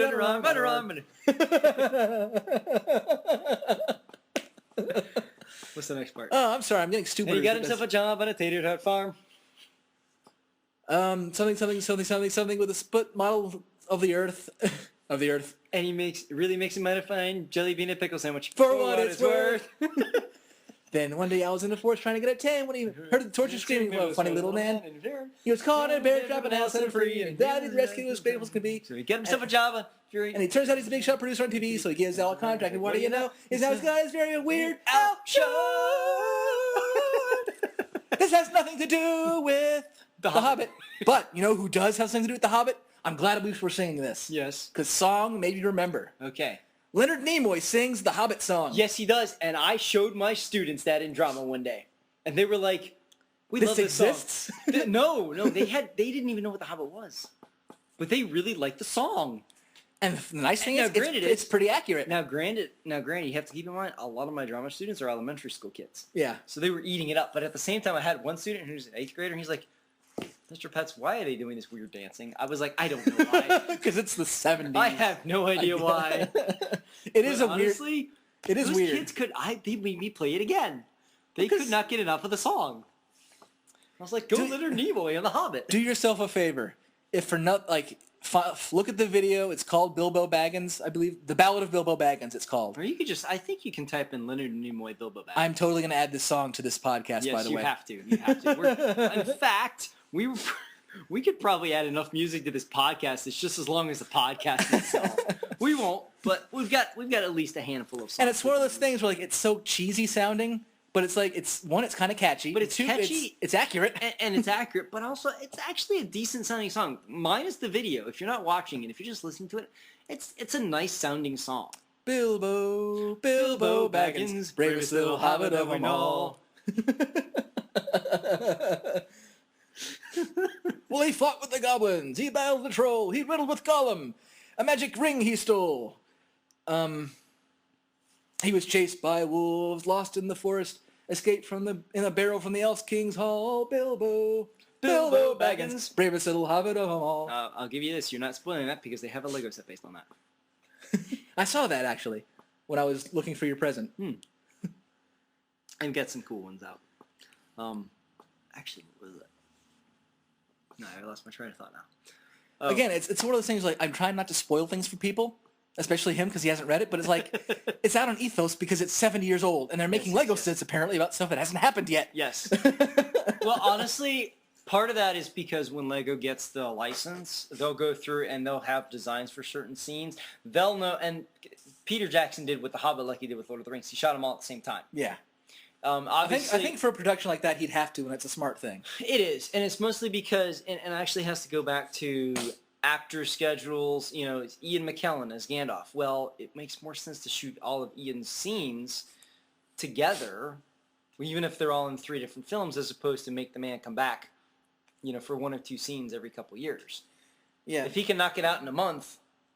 Plus just continuity wise, I mean, it's better to have all your stuff, all your props, all your stuff. Oh, yes. For one, all the big thing, and rather than be like, okay, do we still have that? No, we still okay. Yeah, can we remake it? It really is a hassle, and as much money as they spend, and we're not even talking about the effects, as much money as they spend just in the costumes alone, because I know that for the Lord of the Rings films, I mean, Peter Jackson had them literally make armor from scratch.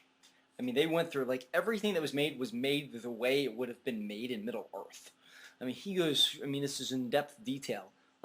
So yeah, certainly if you're going to, make a film trilogy like that, you're going to want to, and plus there's a lot of continuity in terms of just the look. So, Yeah, plus it's one of those things where it's not like how Pirates was, where they made a movie and like, well, wow, this is really great, we got to make more. Yeah. Like, this is like, okay, we know for a fact we're making more. But at the same time, even with Pirates, they made 2 and 3 together. Yeah, because they knew they were leading into it. So like, we have all this stuff that we have. I think I'm sure part of it is we have the stuff here. It's cheaper to use it now rather than because I'm sure like a lot of that stuff they sell. Like they sell props all the time. Well, that's how they come on market. It's not even so much that and they costumes sell them, but and all that especially stuff. sets, especially the sets too. I know at least for Batman Begins, it was a big speculation that the Batcave was going to come back simply because they didn't destroy it after production of the film. Because typically after they build a set, I mean, look at the Star Wars movies. All of them, regardless of whether it's Episode 4 through Episode 3, which sounds kind of funny, but obviously in production order. But, after they made the Millennium Falcon set, they pretty much destroyed it because, we're not going to need it again, so they have to rebuild it. Which sounds dumb. Well, keep in mind at that time, I know, it was going to be successful. But nowadays, if you know that you're going to make a trilogy, it makes, especially with Lord of the Rings, something like this, it's already got the source material. You know it's going to be in it. And plus, it's like it was like, okay, we have The Hobbit.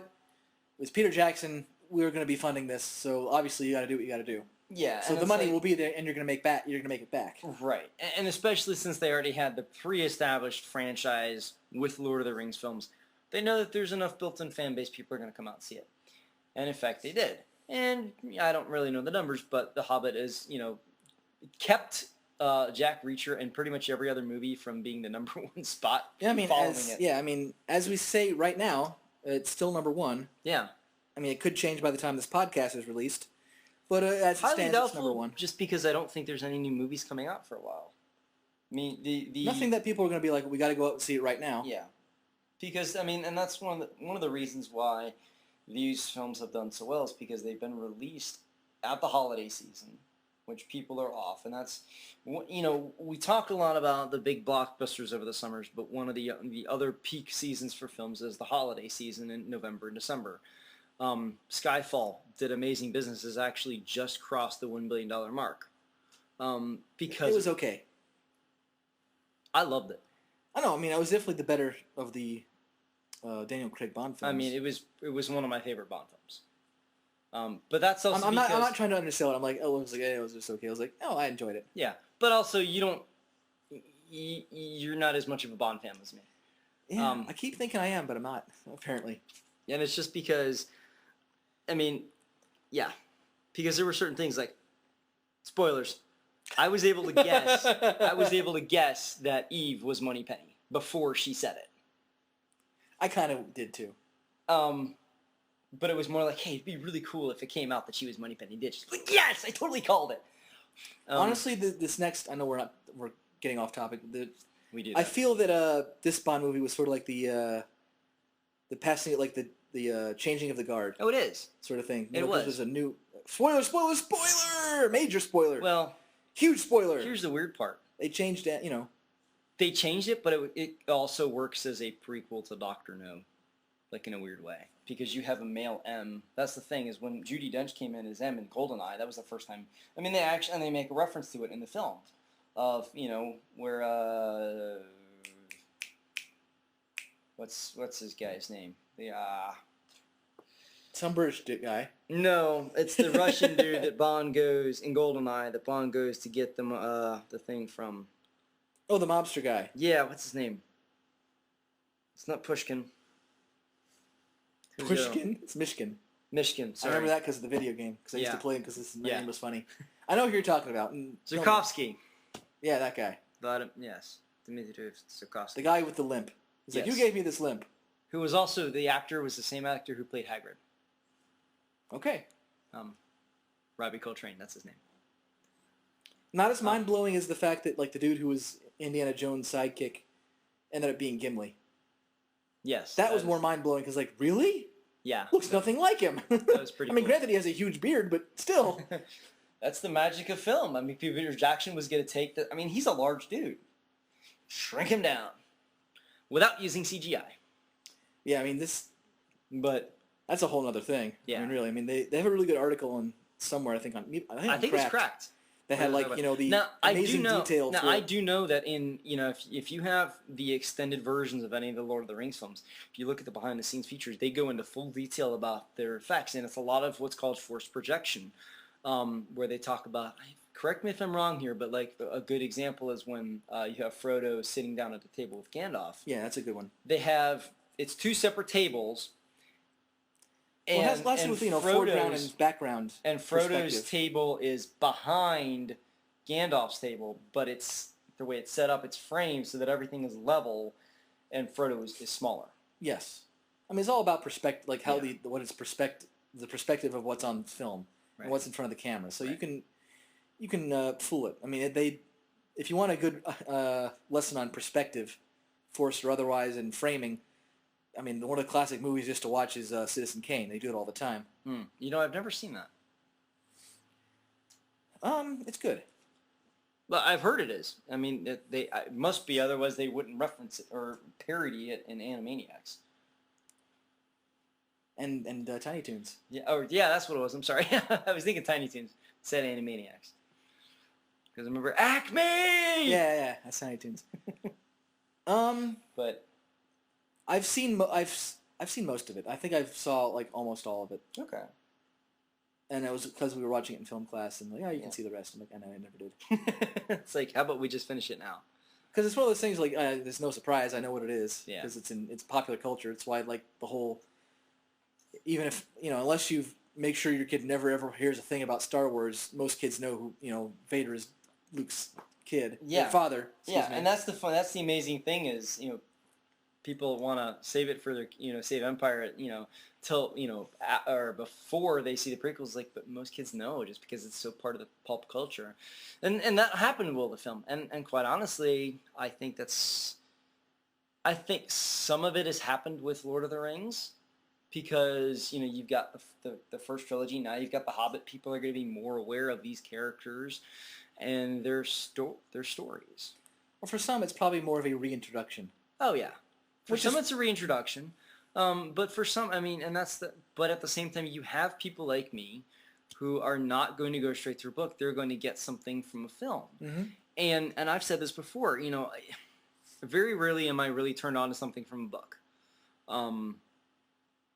Aquaman is probably the only one that I've actually been really, it's like, wow, this guy's really cool. This is a lot more interesting of a story. And especially what they've been doing in the comics feels very... kind of similar to the way they've been handling Black Manta's character, where he's going into this, basically into the lost part of Atlantis and regaining this, magical scepter that can do these, it's a very powerful scepter. And they could do all these things. It actually, the way his character is being portrayed is a little like Red Skull, and the fact that he's going for more of a world domination, but there's also a revenge story there. But it's the fact that, I'm sorry, Aquaman's not the silly guy we got in Super Friends, because that was Super Friends. And throw Super Friends out the water. Sorry, that was no pun intended, but still awesome. What would Black Manta be avenging? Like, what is his... Well, the basic story is that... all I know about him is, he's a dude in a suit. Yeah, well, basically, Arthur and his dad, when Arthur was a kid, because Arthur was born on land, but his mother was from Atlantis. His mother is Atlantean, his father is human. And basically I forget what, but his mom came up from Atlantis, fell in love with his father, had him, and then she had to go back. But basically, Black Manta, when he was, because they were close in age, something happened and Black Manta blamed Arthur. Oh no, I'm sorry.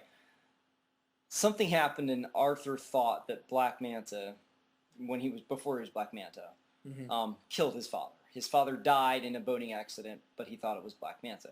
So as revenge, Arthur killed Black Manta's father.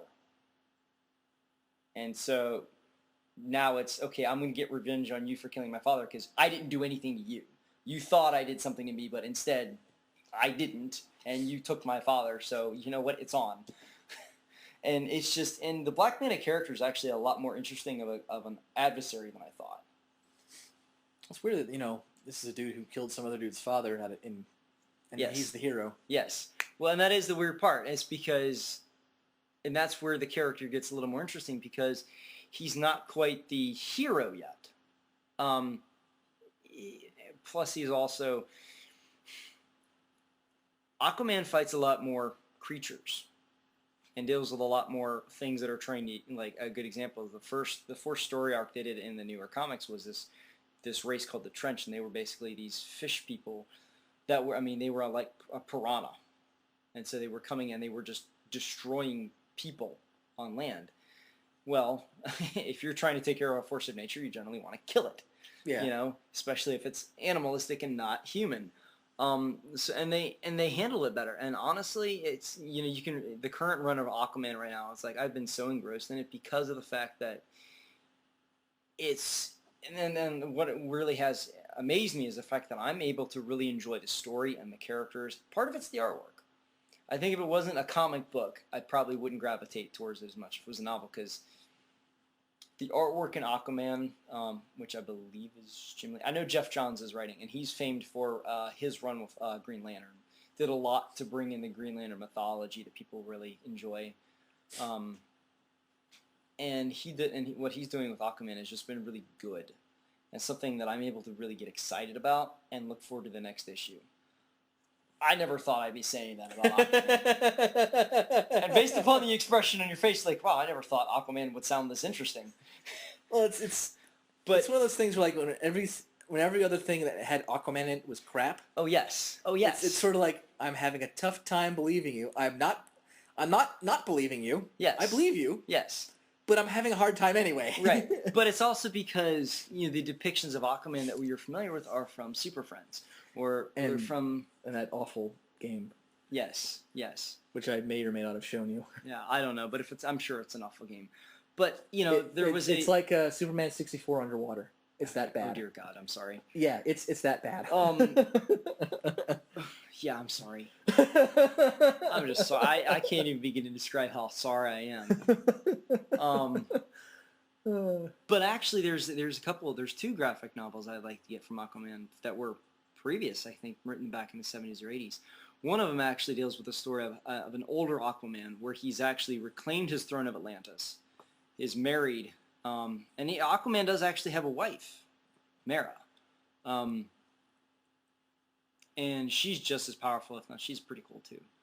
She can basically manipulate water and use it to do stuff. That's pretty cool. And she's tough, but she's a redhead, so it makes sense. Sorry, you gotta watch out for those redheads. Like the girl from Brave. Yes, she's very much like the girl from Brave, only tougher.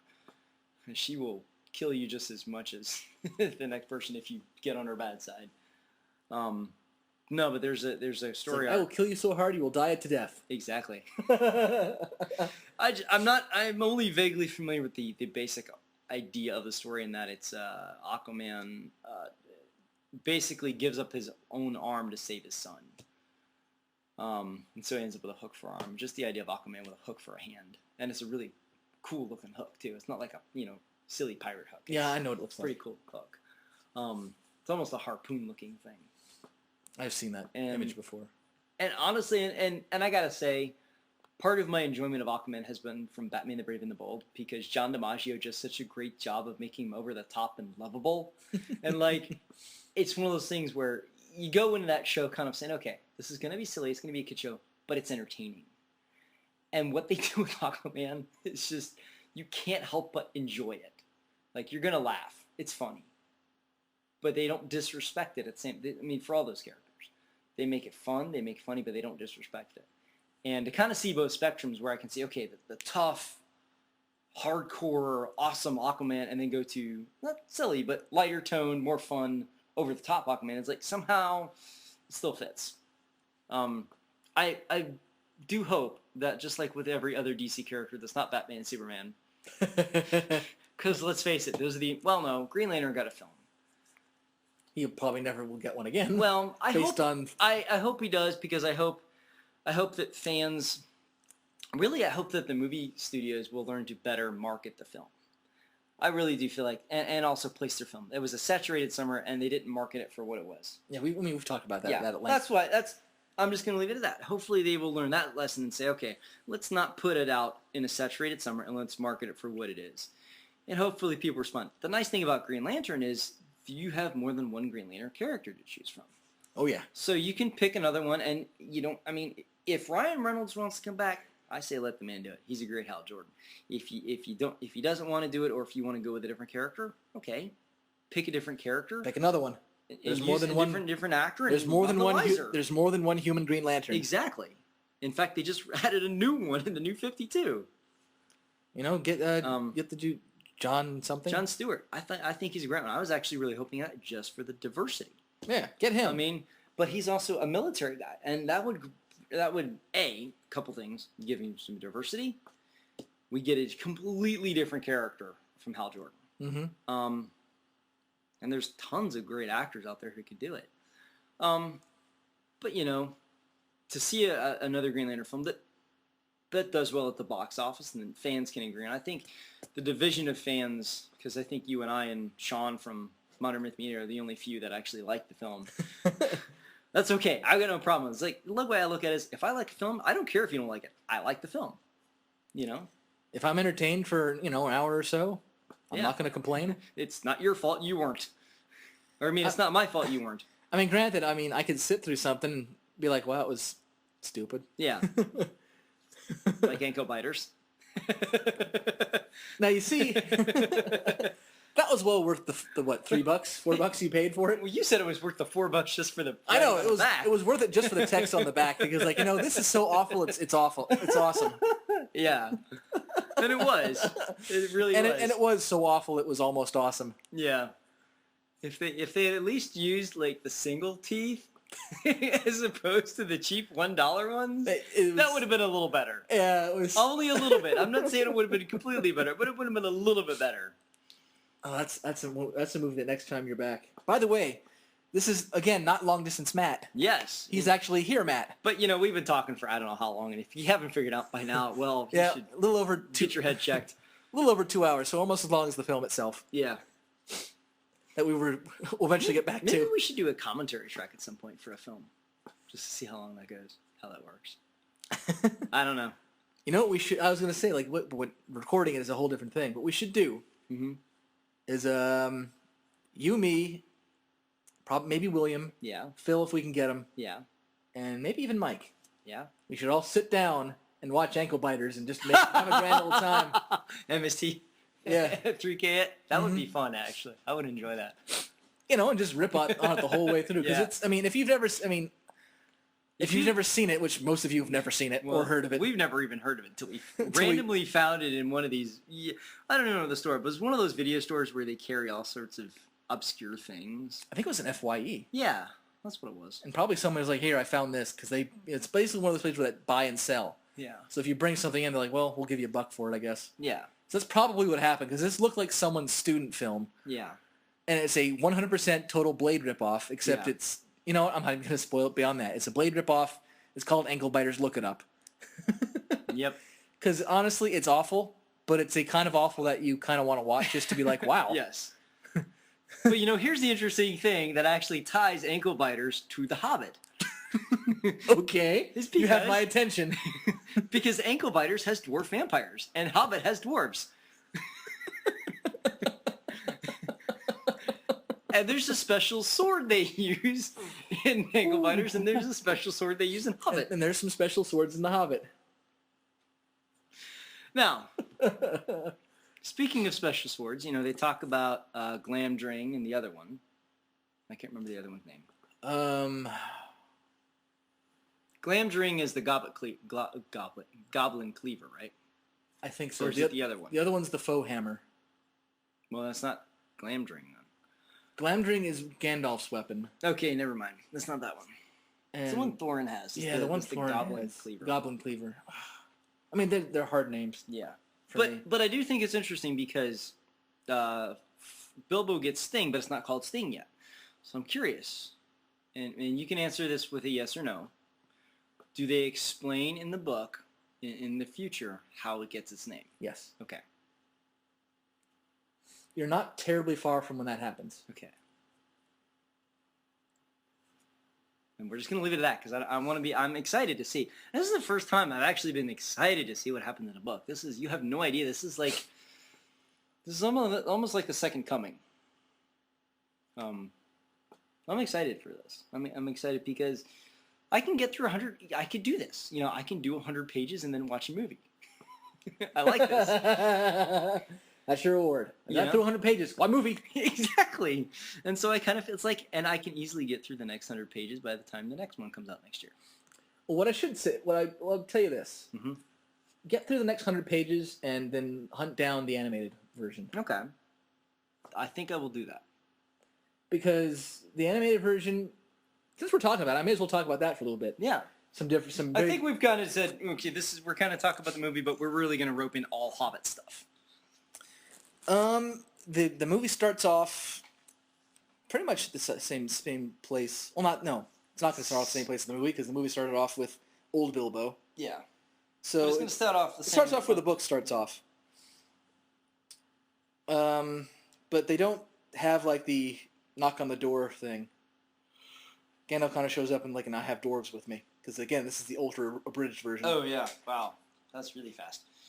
There is a song that carries throughout the movie, which is it's the theme song for the movie, and it shows up periodically, like when Bilbo has times of should I go forward, should I go back? What am I sure of myself? I would probably recognize that song. It's called The Greatest Adventure. Okay. The Greatest Adventure. Da, da, da, da, da. It sounds like I said, there were a number of things that I saw as a kid that I honestly just don't remember. And they do a pretty good job of they really set a good tone and mood for when they're telling the story of when the dragon takes the treasure. Yeah. Because they kind of tell like a little bit like storybook mode, and they have both Thorin and Gandalf Okay. Reciting parts of it. They include text from the book, obviously. Certain key phrases are included. Yeah. Like some of the more poetic parts where they talk about Smaug, and fire breath sting and axes fell, something like that. Yeah. The voice acting is actually pretty well done, which is Says something for that time. For that time, a good thing. Art style is really good. Yeah. It's not one I really terribly care for, but I do. I mean, because I've seen some of it recently. It's like, okay. For what it is, I think it's Yeah. nice. I mean, it's definitely like you can definitely say like, okay, that's in my head what a Hobbit should look like. It's got the Yeah. furry feet, and you know they kind of go for what's described in the book. I think Yeah. for him, you know, when you look at Gandalf, that's clearly a wizard. Yeah. The dwarves definitely like if you looked at it, it's like that's a dwarf. Yeah. You know, and that looks like an elf. That looks like a goblin, I guess. Yeah. It is interesting because as I've been reading the book, knowing it's kind of weird. It's like this is a very interesting experience for me because I'm reading the book, knowing how it's depicted in the film already, but at the same time saying, okay, how would I depict this just strictly based upon the descriptions? And honestly, Gollum is not how it's portrayed in the film is not how I would picture him. You know, just not just based upon the description they give me in the book, and that's just one example. So it's interesting to see the way the film depicts it, the way the animated version depicts it, and the way it's depicted Right, and based upon the text. And as far as I know, I could be wrong, so Mhm. don't quote me, but I Okay. think the animated version is the first time it was depicted as something other than just the book. From what I would imagine so as well. So, I mean, they were basing it more heavily on the text for them, so... And again, that's adaptation, so they have to make changes to make it work within what they were going And for in their plus, style. I mean, honestly, with a book, unless you sit there and do a full-on, description of hair color and skin, how much hair is on something, and length of certain, it's like, unless you do a full in-depth, you don't have a lot to work with. Mhm. And so you do have to, take what you have and extrapolate based on that. And that's a tough thing to do. So, mostly for me, because it never once says that hobbits are humanoids. How do I know that this is a bipedal creature that has limbs with opposable thumbs and can, looks like a human, but a slight, it's like, based upon this, how do I know he's not a rodent? It's just, it really is tricky. Yep. So... I'm trying to think of anything else I can say about it. You were talking about the animated version? Yeah, I'm trying to think. I mean, I know what I was talking about. I'm just trying to think, what else can I say about it? Because the fact that, I mean, it is as I said, it's an abridged version, so Right. a lot of the, rest points that they would have in the book, or, if they get from one point, they got to stop and resupply, or they talk about, they got to heal their wounds here, or, all that's taken out. So it's definitely a streamlined, A to B, Yeah. but all the high points are hit. Right. They encounter the dwarf, the trolls, they encounter the elves, they encounter the spiders, they encounter Right. Smog, obviously, Right. and they get to Lake Town via the barrels as depicted by the Lego set. It's interesting how we're getting all this information from different sources. Oh, the Mirkwood spiders, that's another Lego set. Which is like, wait, that's not the film. Not yet. Not yet. Well, I mean, it kind of is because they have. I mean, they're the briefly spiders. there because Radagast says it's giant spiders. Yeah. Well, not only that, but you can see the shadows, and in the entire time, I'm thinking, they're coming. Can I look yet? And it's like, oh, it's just shadows. Good. Don't show me anything. I think my only, again, and it's because they had nothing else to base it on. Mm-hmm. My only gripe with The film. the animated movie, Oh, okay. is they have Sting glow all the time, Oh. As opposed to having it only glow. as opposed to have it goblins are only near. glow when goblins are near. Yeah. So that was a pretty big plot point in the film. Wasn't when Bilbo goes to leave and he's like, you know what, this isn't my place, and he finally says, all right, I've got this far, but no, I can't do this anymore. Then he goes to leave and the blade's glowing and they're like, oh crap. Now, this is where my brain was a little fuzzy because having read the book a little at a time, which does work much better for me, but at the same time, certain parts they're just a little fuzzy on. And this is part of my reading challenge. I do have to go back and reread things multiple times to really make sure I understand what's going on. I don't recall in the book the ground just giving way and the dwarfs falling in. From So what the I goblet- from what I remember in the book, it's not so much the floor as in the back wall opens up Yeah, and they drag them in. that's what I thought. I don't think they That's what I fall thought. through. Also, I think in the book they mention that all 3 of the blades glow blue, glow when they're goblins about, which they didn't and the only reason they don't do it in the Hobbit now is because they didn't before. Yeah. Because Glamdring was clearly in Lord of the Rings. Right. Got Gandalf's sword and it didn't glow. Right. But Sting did. So they're like, okay, well obviously we can't go back and do that. Yeah, we don't want to try to retcon this. I mean, technically they could, but yeah, that's one of those things like, that's not really something you should go back and re-release just because Gandalf now has a glowing sword. Yeah. And plus, at that point, the focus should be on Sting anyway. Yeah. So I think from really making, and plus, well, really, with the Goblin Cleaver, that one's special ability is the only one to actually cut through goblins. So that makes sense. Goblins fear that one, and that's going to cut them down. Yeah, I mean, well, technically all 3 of those blades were made for the Goblin Wars. Okay. So they're all specifically made to be killing those things. Yeah. But they're good swords all around. Yeah. I wouldn't want to mess with them. Yeah, me neither. I like to wield them, but... Yeah. I always liked the design of Sting. Yeah. I actually like the Elvish weapons better. They're just, I don't know, a little fancier. But then again, that's Elvish too, right? Yeah, I mean, it's technically an Elvish blade. Elvish sounds like Sean Connery trying to say Elvis. Play some Elvish. What? Elvish. Legolas, you got a heart? No, I'm an Elvish. Shake, rattle, and roll. You ain't nothing but a hound dog. Nice goat. Nice goat. And there you have it, folks, our bad Sean Connery impressions.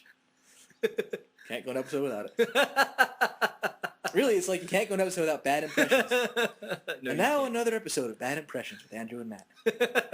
Today on Bad Impressions. I'm doing one right now. It's crazy to think that you would do a bad impression of somebody. Like I don't me. know, but I mean, I'm just saying, we need more cowbell. Whoa. No, you don't know Kung Fu. Don't even try. But you like my sausages. We showed that on Robot Chicken. Oh, I didn't see you. Yeah. I like Keanu's sausage the best. Go watch Robot Chicken. It's awesome. So that's totally a bit on Robot Chicken. Keanu's sausage.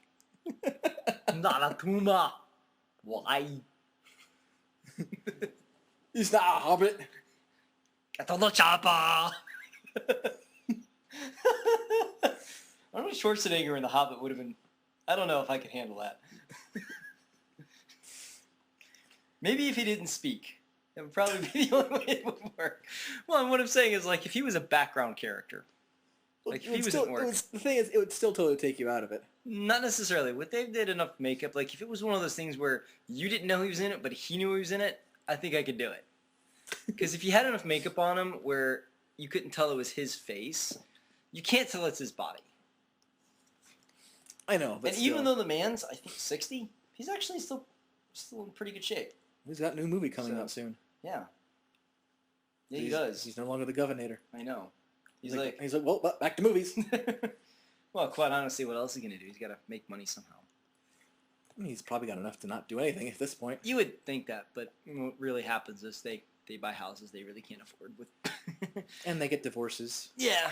Well, not all the time, but sometimes they do. He did. Yeah. Well, we won't get into that, but instead we'll get back to The Hobbit. Yes. Who, I don't know, I was going to say something, I forgot what it was. So, dwarves are awesome. Hobbits are awesome. I liked Bilbo Baggins the most, I think. He was one of my favorite characters. Him and Thorin were my 2 favorite characters, and I like Gilly. What about you? Ditto. I guess now comes kind of the crucial moment. I thought it was really funny how they had an anti-drug PSA. I don't know if you caught it or not. But refresh my memory. When they're talking, it was Gandalf was talking to the dwarves about how Radagast is a bit off because he's always eating mushrooms. Oh, okay. But then it's followed up by, here, have some of my pipe. I know. Well, it was like, it was funny. I was like, okay, wow, that's a weird anti-drug PSA. And then, okay, okay. All right, then. I guess now comes the point where, and I'm not looking for it, but I have to ask just because I need to ask it. Okay. Was there anything you didn't like? Was there anything I didn't like? Obviously, the illusion of giant spiders, because I'm not a fan of that, and I'm definitely not looking forward to that in the next one. Hopefully you'll be able to stand it in book form.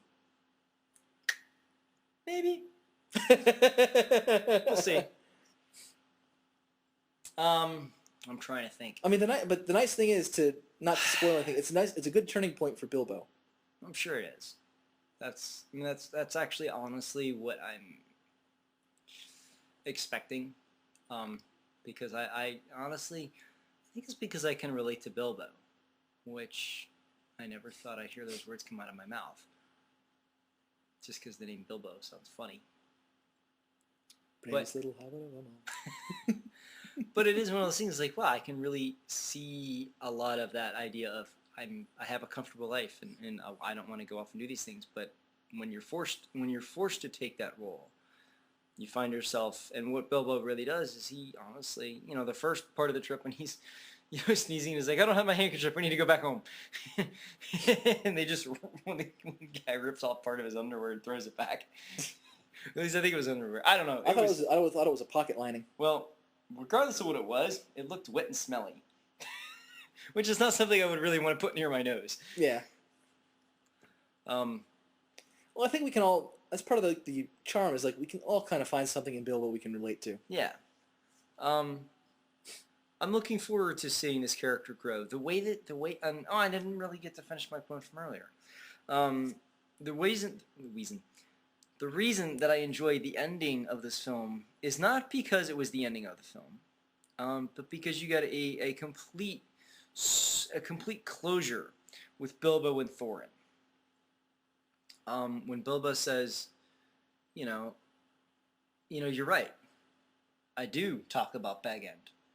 That's my home. I miss my home. You don't have a home. So I'm going to help you get yours back. If I can.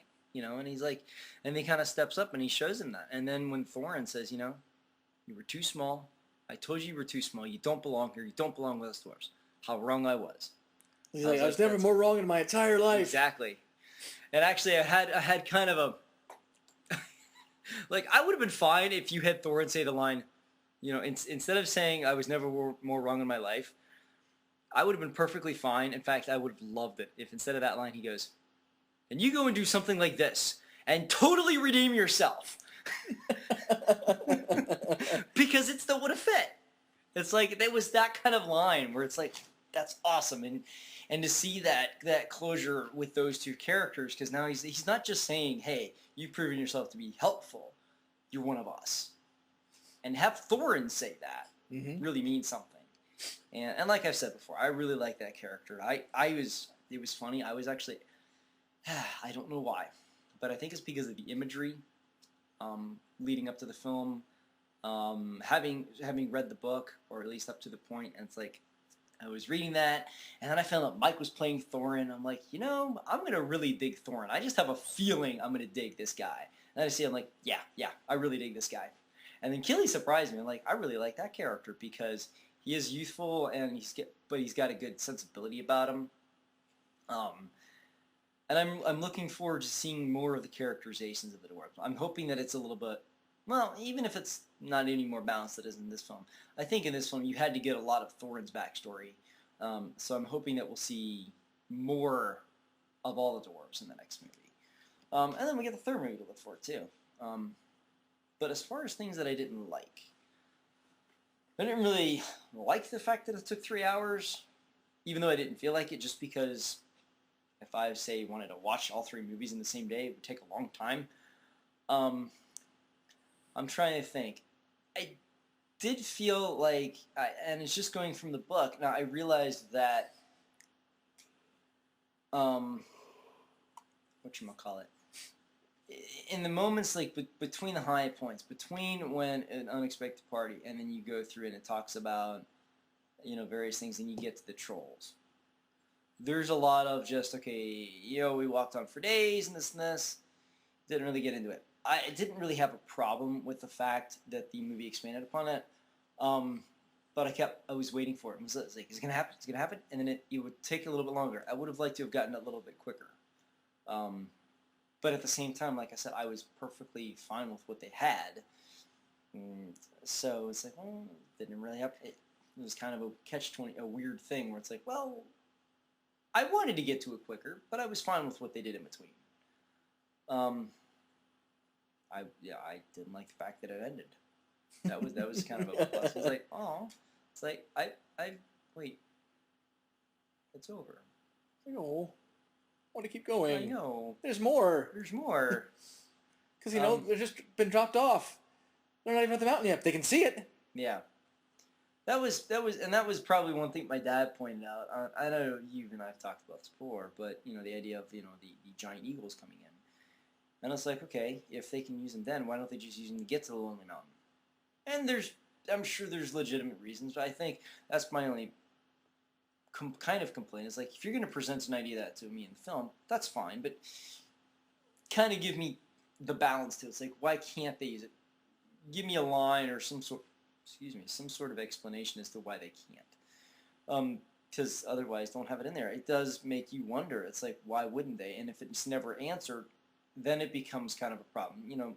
I'm not saying that a film should spoon feed you everything, but at least present you with something that you can. If the film wants you to make the conclusion yourself, that's fine. But at least present you the arguments, or just steer clear of it, because I know that that's going to be a question among not just fans, but moviegoers in general. I mean, because we're talking about my dad and mom, who are the average moviegoers. They don't sit there, they've never read the books. They're never going to read the books. I know mom was actually kind of bored when they were going through the Goblin Lair. And I think it was partially because of the way it was shot. Like I said, it flows almost too fluidly, almost too perfectly. She's like, yeah, I kind of got bored during that scene just because it was a lot going on. And I don't know if this is true for all people, but I think there's some people where they have way too much going on, they zone out. Me, I'm the other way. It's like, if I have a lot going on, I can't really focus, but I liked it. And since I actually will have an actual summer this year, I will be able to work on my dwarf costume. Yay! That I will hopefully be proudly wearing at the... Well, I'm not even going to say I'm in everywhere next year. We're not going to... That's not going to happen. That's a school night for me.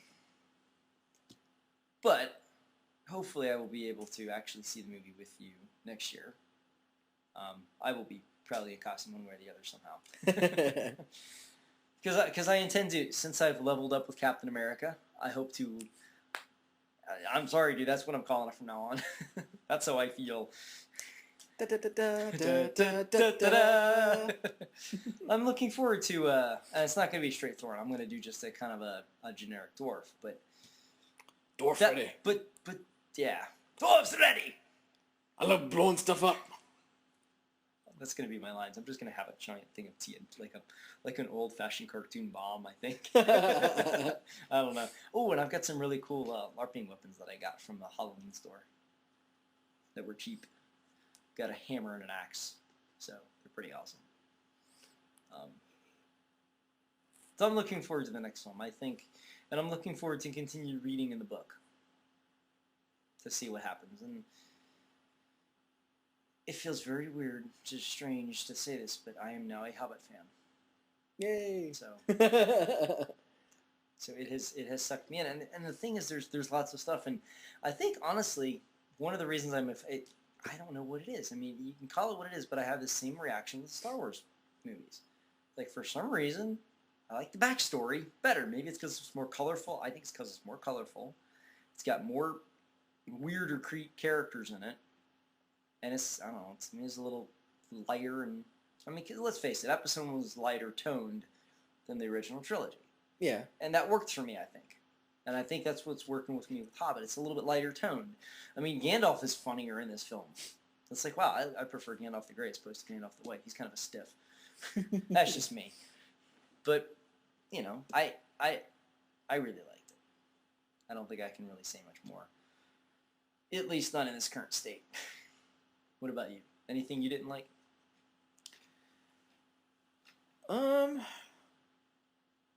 it's not really a dislike. Mhm. It's more of like the fact that I was a little surprised that it was a cameo with Han, but I was kind of expecting it. So it was like, well, I knew they were going to find a way to get Elijah Wood in there, and I was surprised and happy to see Christopher Lee in it, because I didn't think he was going to be in it.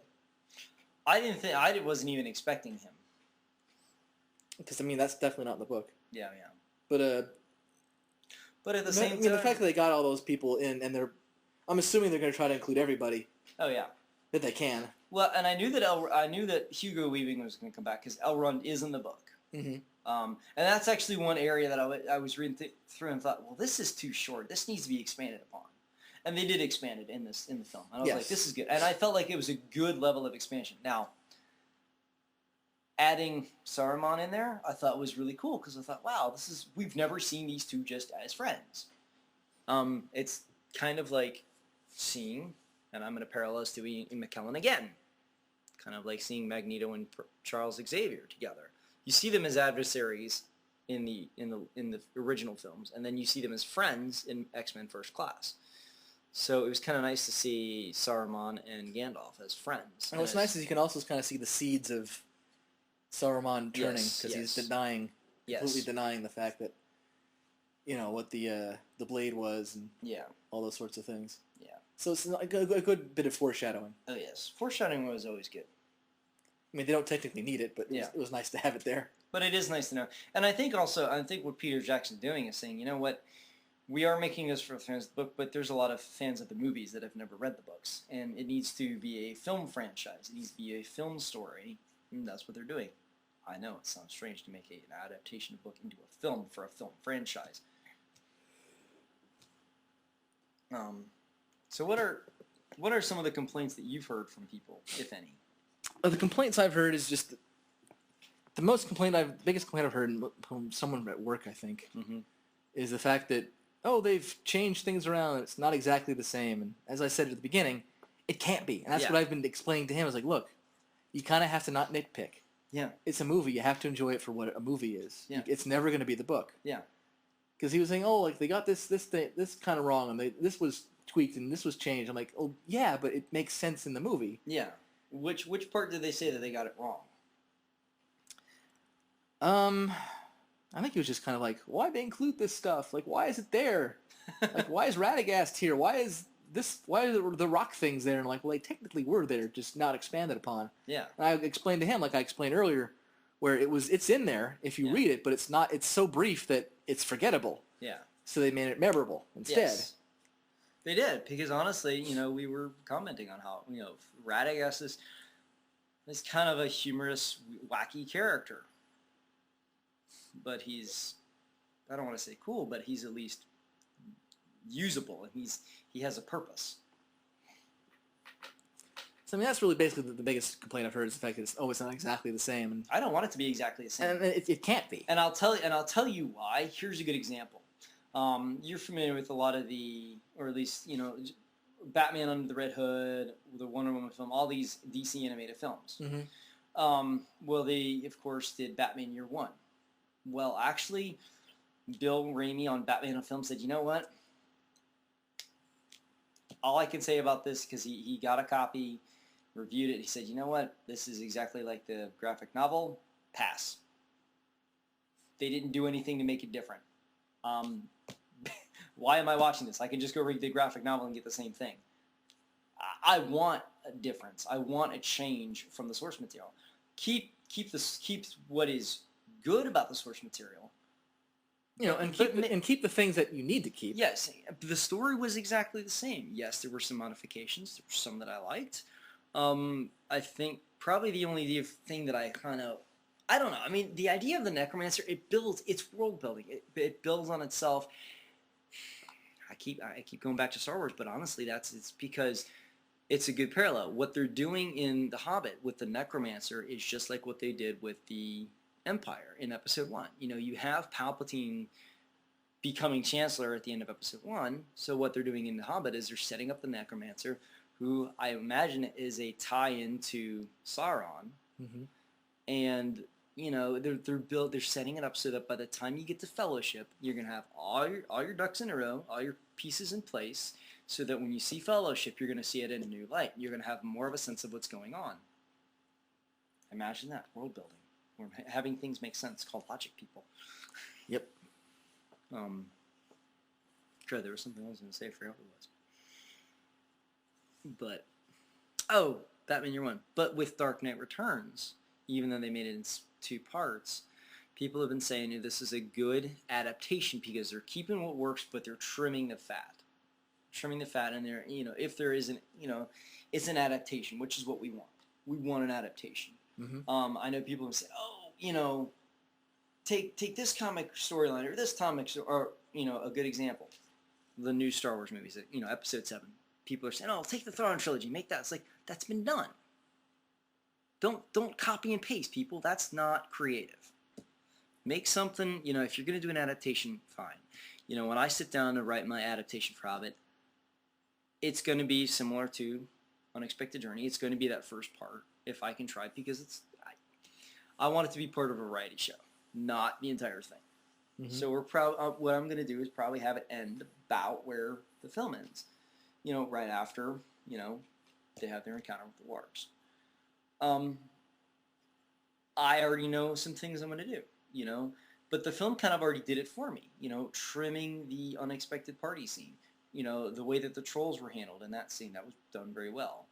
You probably wouldn't have Radagast in there because if we're making it 15, 20 minutes, Yeah, I mean, he's not in the book, so you don't have to really concern yourself. But it's one of those things, like, you would hit the party, you would hit the trolls, you would hit what was the next part? The elves. Rivendell. Yeah, I would say, like, as I kind of said, before you do your adaptation, go ahead and read. Go ahead and read a bit more and watch the animated. Yeah. Because again, it's not a perfect movie. It's not the best movie you'll ever see. Yeah. But it's a good movie and it's a decent adaptation. And it does hit the high points, like you said. And it hits the high points. So it's one of those things where if you're looking for a way to adapt The Hobbit and hit the high points, that's a good one to look at. Just to be like, okay, what did they do? Yeah. What works here? What should I include? Yeah. Or what should I take away? Right.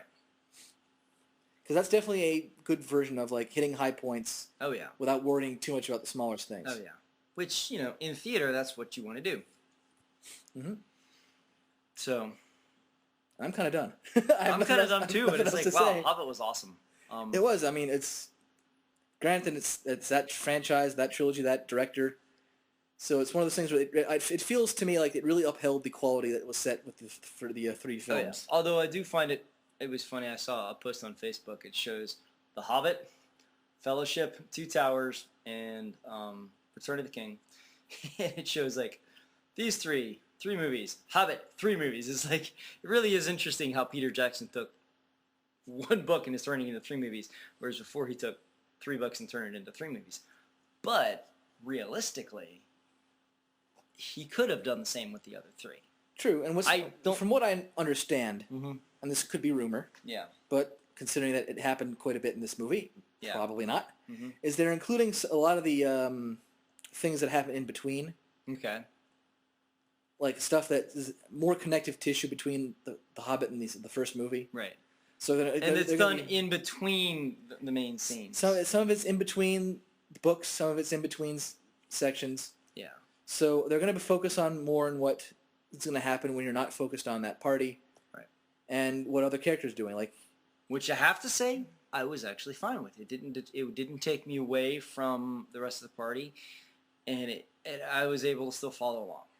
Because it did feel like that same thing. Okay, we have a linear storyline we're following, but we're going to check in with these other guys. This is, again, me speculating, but it's a good way to bring this person in. Like I know that in between The Hobbit and Lord of the Rings, Gandalf and Aragorn wanted to find Gollum because they were trying to figure out, because at that point, like, they realized something's up, evil is on the rise. Right. We have a suspicion. Right. And I think, and also there's a lot of time that passes between, like, in the movie, it's like, this is the Ring of Power, go. Right. We know it, go. A lot of time, there's a good bit of time between the fact that Frodo, like, Bilbo is left, Frodo has the ring, and then Gandalf leaves, and then comes back and says, okay, that's the ring, you gotta go. Right. There's a good stretch of time that happens. And in that time, while Gandalf is doing his research, is when he says to Aragorn, find Gollum. He'll know all about the ring and, like, get his story. And they eventually do find him. Okay. and interrogate him, and they try to keep him locked up, but they lose him, and that's when he gets captured by Sauron. Oh, okay, I gotcha. Because that was one thing I was thinking about with Fellowship. They start off and he knows Baggins Shire. It's like, how would he know that? Because now, granted, Bilbo did say I'm Bilbo Baggins of the Shire, but it was almost in passing. Now obviously Gollum knew Baggins, but Shire wasn't brought up really after that. So I'm wondering is... Well, it's one of those things where I'm sure, like, once he lost the ring, which was his obsession, like his obsession point, he was going to replay that event in his head over and over and over again. So any word that he's like, okay, he's Baggins Shire. Shire must be where he lives. I got to find it wherever it is. Yeah. So I'm pretty sure, well, I'm speculating. I'm not going to say I'm sure. Yeah. But I'm going to speculate that they'll include that within either the next Hobbit movie or the one after. I would say most likely the third one, just because of placement. Just to have Aragorn present there. I mean, we're going to see Legolas in the next one. I'm almost positive. He's already in one of the Lego sets. Yeah, so we're going to see him because he is a elf of Mirkwood. So I'll be, Legolas action. You know what? I don't think we'll see Gimli though. I know it would take people out of it. I don't care. But to have someone in one of these movies say the line "cinch up Legolas" would be awesome. Yeah, they would never. I know that wouldn't happen, but it's one of those. It's fun fan speculation. All right. So anything else you want to add before we head on down to the Shire and go to the Green Dragon? I don't know. That sounds pretty awesome. I could go for some ale right now. I wish I remembered that particular song. It was like something flagon. Gotta come down to the Green Dragon, or something like that. What's that from? It's from the movie. Not this one, but one of the Lord of the Ring ones. Oh, I think okay. the second one. Really? Or the third. Oh, is that with Merry and Pippin? Yeah. Well, they're singing and they're with the humans. I think they just came back from it must be the third one. So it must be Return of the King, where they came back from Saruman's keep, whatever the thing is called, Isengard. Yeah. And they're celebrating the victory because I think they just... Wait, is that after the Treebeards take it down? And they're sitting there like in the water. Well, they and they find all the food and they're singing. It's sometime after that. Like, I know they're in like a beer hall with all the humans, and they're on top of the tables and they're dancing. Oh, okay. And they're singing about the Green Dragon. Okay. Because I vaguely remember that. It's weird because I already say it's like this is going to be the trilogy I watch more so than the other one. But yeah, tours are cool. And on that note, I guess we're gonna bid you adieu. And what? Adieu. Thank you. I'm fine with the do I have. That's from Spy Hard. I need to watch that movie again. I haven't seen that movie in forever. I have it on VHS. That'd be awesome. And for those of you who are too young to know what VHS is, look it up. There are actually a few people in this generation who actually do like our stuff that we grew up with because it's retro of them. So that makes you feel old, doesn't it? Anyway, he's Matthew Puetz. I'm Andrew Felson. This was the Freakacast. And Flaming Pine Cones of Doom! Freaks out. Freaks in, freaks out. The content of the Freakacast is copyright to Andrew Felson and Matthew Puetz. All characters belong to their respective owners. A full list of music used will be provided on the website. This podcast is for entertainment use only. Copyright 2013. Check us out on afelson1.wordpress.com. That is afelson1.wordpress.com. We are on Stitcher and iTunes. And Facebook under the Freakacast and Freakout Entertainment.